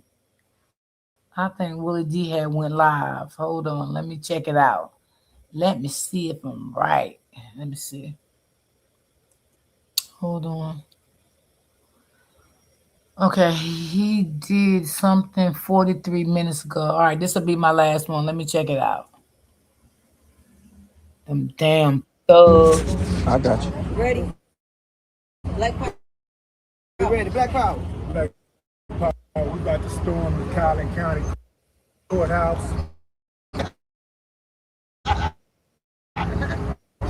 Hearing from the trial. We already know that he got railroaded out the gate. He shouldn't even be here. He should have been acquitted. In fact, he shouldn't ever. That lawyer was weak, y'all. The judge just made a decision. We out here to reinforce that theory, not just that theory, but that's fact. This was a girl right here, Crystal. In your mind, what do you see happening? Speak a little loud. It's like, you hear me? Okay, what do you see happening? In this courtroom today? Do you think that justice will prevail? Or? We don't know. We about to find out. We could have went from the pot to the frying pan. You know what I'm saying? Because we still live in Collins County. But what we do know is that there's a team in there. You need a machine in America. You know what I'm saying? The average everyday person going in Collins County gets railroaded on a daily basis. I just heard a brother come and tell us they're trying to give somebody 128 years for some paperwork. You know what I'm saying? It's a lot of racism going on. So we about to find out. The people out here, the community is out here, the new Black Panther Party members, we represent Texas. You know what I'm saying? So we here. Willie D, you always cover down. Black power to you, bro. You know what I'm saying? The sister right here from Mississippi, we're going to get you on her show. She one of the ones that in Jackson, they killed her son and buried behind the jail. 600 people buried out of jail. I was just reading about that too. Yeah. I read about it before that. I met her. She was out there when we was out there for Trey Reed in Mississippi. Okay. All right. You know what I'm saying? When you covered that. Yeah. So all the freedom fighters is coming together. We want all Black people to stand up, no matter what you're doing. You don't have to be a Black Panther. But if you got that spirit, be a Black Panther. You can be an everyday person. You know what I'm saying? You can get now, you can do an email, you can stand up and put a flyer. Everybody needs to stand up and stand in solidarity. We love how you standing on business with Nolan Wells. You covering all these cases. We need to have a solid block where everybody get in. You know what I'm saying? And when the call is made, we all follow you. It's all hands on deck. All hands on deck. Let me tell you something about being down for a cause. You don't always have to come out, hold up signs. You ain't got to march. You ain't got to, you can be boots on the ground like this. There's all kinds of ways to support. Everybody got something that they can do, even if you ain't doing nothing but being positive about the situation and not trying to, down what everybody else is doing. Because a lot of times in our community, the people who complain the most do the least. Right. You know what I'm That's saying? facts. They don't do nothing. They don't donate. They don't provide any type of aid. They don't provide resources. They don't even provide a crack. All they do is talk down and complain. So everybody got a right to complain if you think you've been done wrong. But after you complain, you got to do something about it. So that's what we out here doing right now. We doing something about it as much as we can. We did. I've been in that courtroom and I get railroaded every day. Camilla got a dream team up in there. I'm telling y'all, it's impressive to be inside of that courtroom and see, witness how well skilled his lawyers are. They're in there killing the prosecution. Yeah. But the prosecution is so arrogant they don't even know. Then the DA, this dude is hard. He in that line and everything. He's doing everything he can to stop this boy from getting justice. Yeah, he's a liar. But the trick is that to expose him. Anytime when you're dealing with powerful people. You might not be able to match their money. You might not be able to match their numbers, but you expose them. And that's what they don't want to see, especially in these small towns like Cali County. You know, these people used to doing things a certain way. They got a good old boy system. They got the deck stacked. Yeah. And so get out of here. You know? They laugh at that type of thing. It's funny if you watch this prosecutor. It's really sad to know that this guy got that type of power, because everybody ain't got it. Everybody don't have Carmelo Anthony resources. Like Carmelo Anthony got a cold-blooded team, and plus he got the nation behind him too. So, but we got so many more youngsters that's in the same position. You know, there's so many youngsters out here who don't have the resources, and they don't have the eyeballs, they don't have the ears of the nation. But we gotta uplift them too wherever we can. You know what I'm saying? And I understand the frustration for those of y'all who might be going through that. I understand the frustration, but you can't give up. You got to keep on pounding, keep on going. That's right. You got to keep on going, because they counting on you quick. They counting on the public to forget about it and move on. You know, this stuff happens so frequently that it's hard to keep up with it, but we ain't really got no choice, because eventually it's gonna come to your doorstep. And some of y'all out there right now, you got your distance. You're thinking to yourself, well, I ain't got nothing to do with that. That's happening in Texas. I'm up here in Chicago, or I'm up here in Saginaw, Michigan. That ain't got nothing to do with me. I'm telling you, sooner or later, it's going to affect you directly. It's coming to your doorstep, because that's why you got to punish people when they do wrong. You cannot reward bad behavior. Too long in this country, we have been rewarding bad behavior. That's why we haven't seen a shift in these hangings and these drownings. You haven't seen people get prosecuted because they're not being held accountable. So this is why this emboldens the rest of them when they see people getting away with this type of stuff. When they see these uncivilized mutts getting GoFundMes and gifts and goals, and they raising $500,000 after they killed one of our babies, they go like, well, damn, man, that's the hustle. If I do that, I'm gonna be taken care of.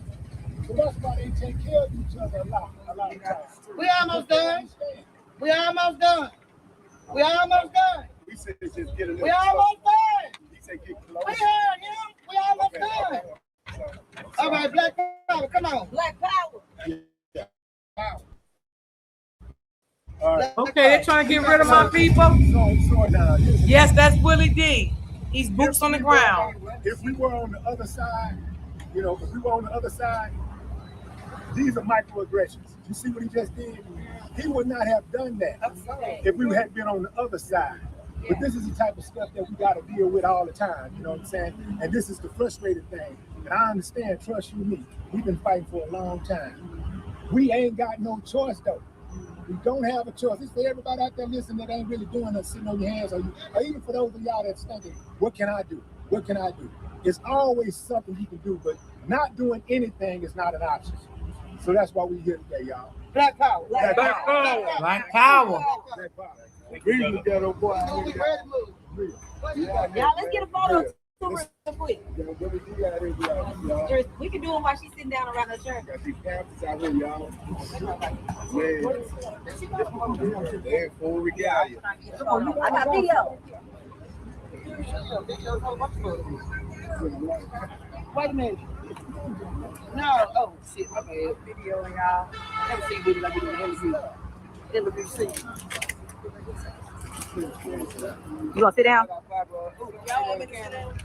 You can. All right. There you go, brother. We'll sit up on Look that at the King Chocolate Show. Black Power. We going good. We know you. Huh? That was great, y'all. That was really, really great. That was really great. Shout out to Willie D. I love Willie D. He's a great guy. Willie D is I ran overtime today It is going on 4 o'clock. Yeah, those Black Panthers, I like them too. Yeah, we got them here too. Yeah, we got them here too. But yeah, those thugs, them Texas thugs, that's what we're gonna call them over here. We're gonna call those twins the Texas thugs. Cause that's what they are, y'all. I'm telling y'all what happened, y'all. They did not want them Texas thugs background in that courtroom. And then they found something on Carmelo. They made agreement. If you don't bring in Carmelo, bring in the Texas thugs, we won't bring in Carmelo. But see, these Texas thugs been doing this since they was little. Carmelo didn't have no background like them thugs had. And again, I do believe those Texas were 2023 and 2024. I definitely do believe that.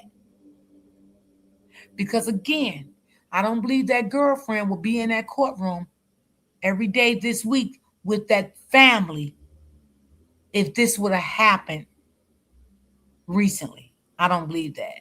I believe they did have a little disagreement, with everybody does in a relationship and things like that. And when they confiscated his phone and his laptop, they did a deep dive. Everything came back up. So they took what they found and they used it against Carmelo for the thugs. Now, if they would have never found that against Carmelo, then the light would have been really shining on them thugs in that courtroom. Okay? Yeah, that's what happened. So I enjoyed y'all today, y'all. It is 4 o'clock. I ran over time. I normally get off at least by something at 3. But, oh, Lord, I was going in and out of different people's lives trying to keep up with it. But I will see y'all. I will do a premiere tomorrow, but I will still be in the chat tomorrow. I'm going to do a recording premiere for tomorrow, drop it tomorrow. Maybe around about 1 o'clock, I probably would drop it. So y'all can look out for the premiere.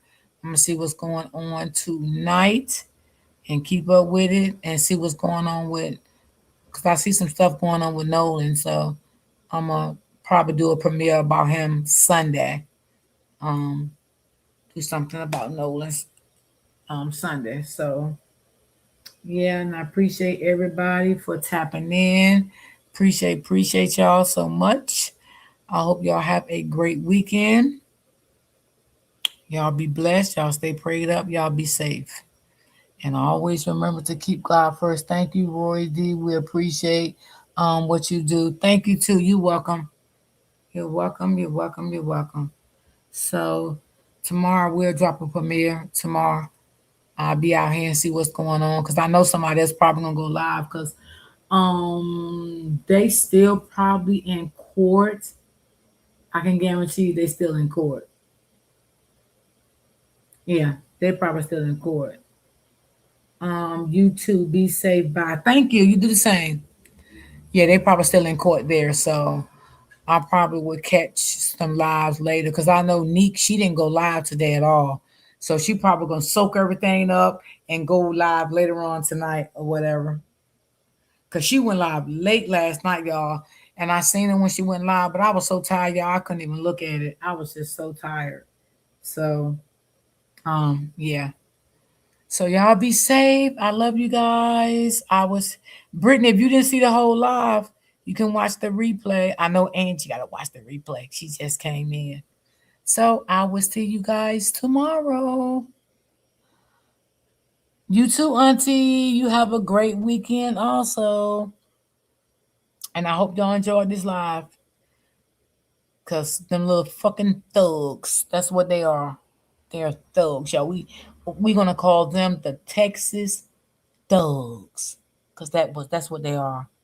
They was being locked up since they was 10 years old. They beat the mom, beat the dad. Ooh, Lord, they was rough.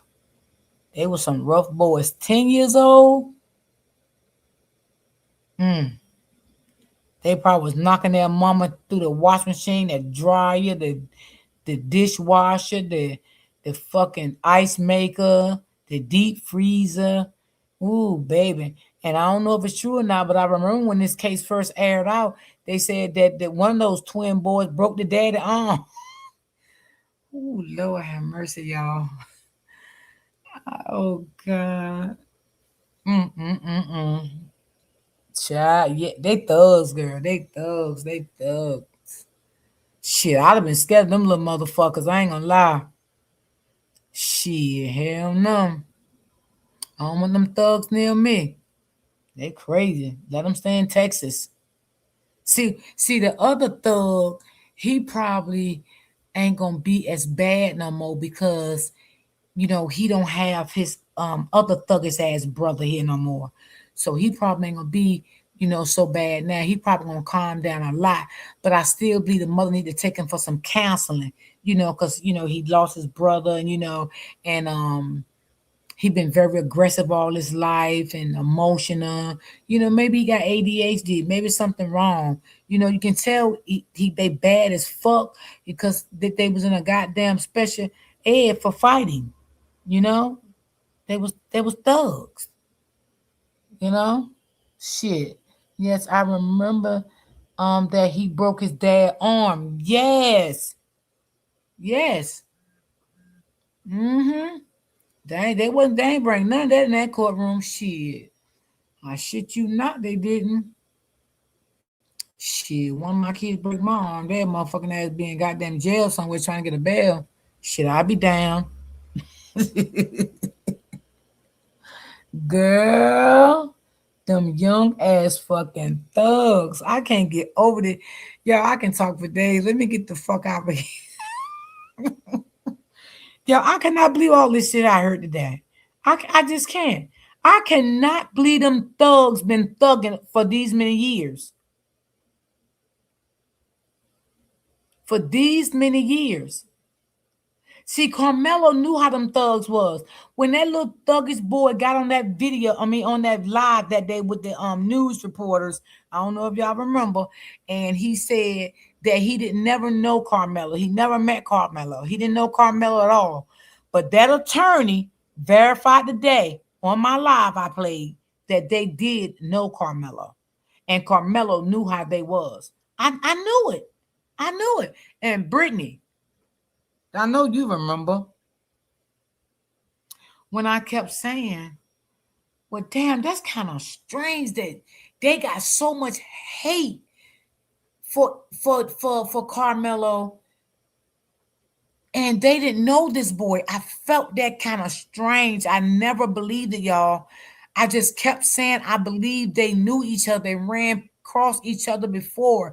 They went to track meetings before. I knew it, but I just couldn't put my hand on it because there's no way in the world that could have happened. I just didn't believe it. I didn't believe it. They said the wrong one died because the only twin was worse. Mm-hmm. Right. It didn't make sense. Right. It did not make sense. And I kept saying, y'all, I'm telling y'all, those twins knew Carmelo and Carmelo knew those twins. I said, I believe they crossed paths before. How long ago? I didn't know. But I just could not buy that it was so much tense with them two that they did not know each other. I didn't buy that. I never bought that because I couldn't believe it. It was just too much. It was too much tense there. It was just too much. And you can tell that what went on under that tent, that shit was already built up. People with common sense would know that. It was built up already. But come to find out, yeah, they did know each other. Carmelo did know that they was bullies. Mm-hmm. Yes, I remember that, Roy D. They knew each other from the track meetings. Yes. Mm-hmm.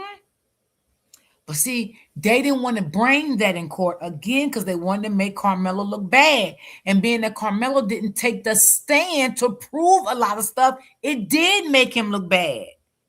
It did. And now when people saying that Carmelo was not under the tent first, the twins was under the tent, I don't believe that. I just believe that Carmelo was under the tent. Now, don't get me wrong. I do believe still Eddie had a lot to do with this. I do believe Eddie was a snake. No, I don't believe he was a snake. He was a snake. Because look how he turned on Carmelo on that stand and lied with the other witnesses that lied. They all lied on that boy. The number 35 was Austin track number. Oh, it was. Oh, okay. You too, Auntie Barbara. You too. Have a great weekend, baby. So, all right, y'all. I'll see y'all tomorrow. Let me get up off of here. Anybody came in late, you can watch the replay. It will be there for you. I will see you guys tomorrow. I love you guys. Peace and love. And anyone that want to donate, I'll leave my coffee link in the description when I get off the live. And you can, I still take donations over the weekends too. So I'll leave it in the description. You all have a nice day. I love you guys. Thank y'all guys for timing in. And I appreciate y'all. And I had a great dialogue with y'all today. Bye-bye. Bye, sis. Bye-bye.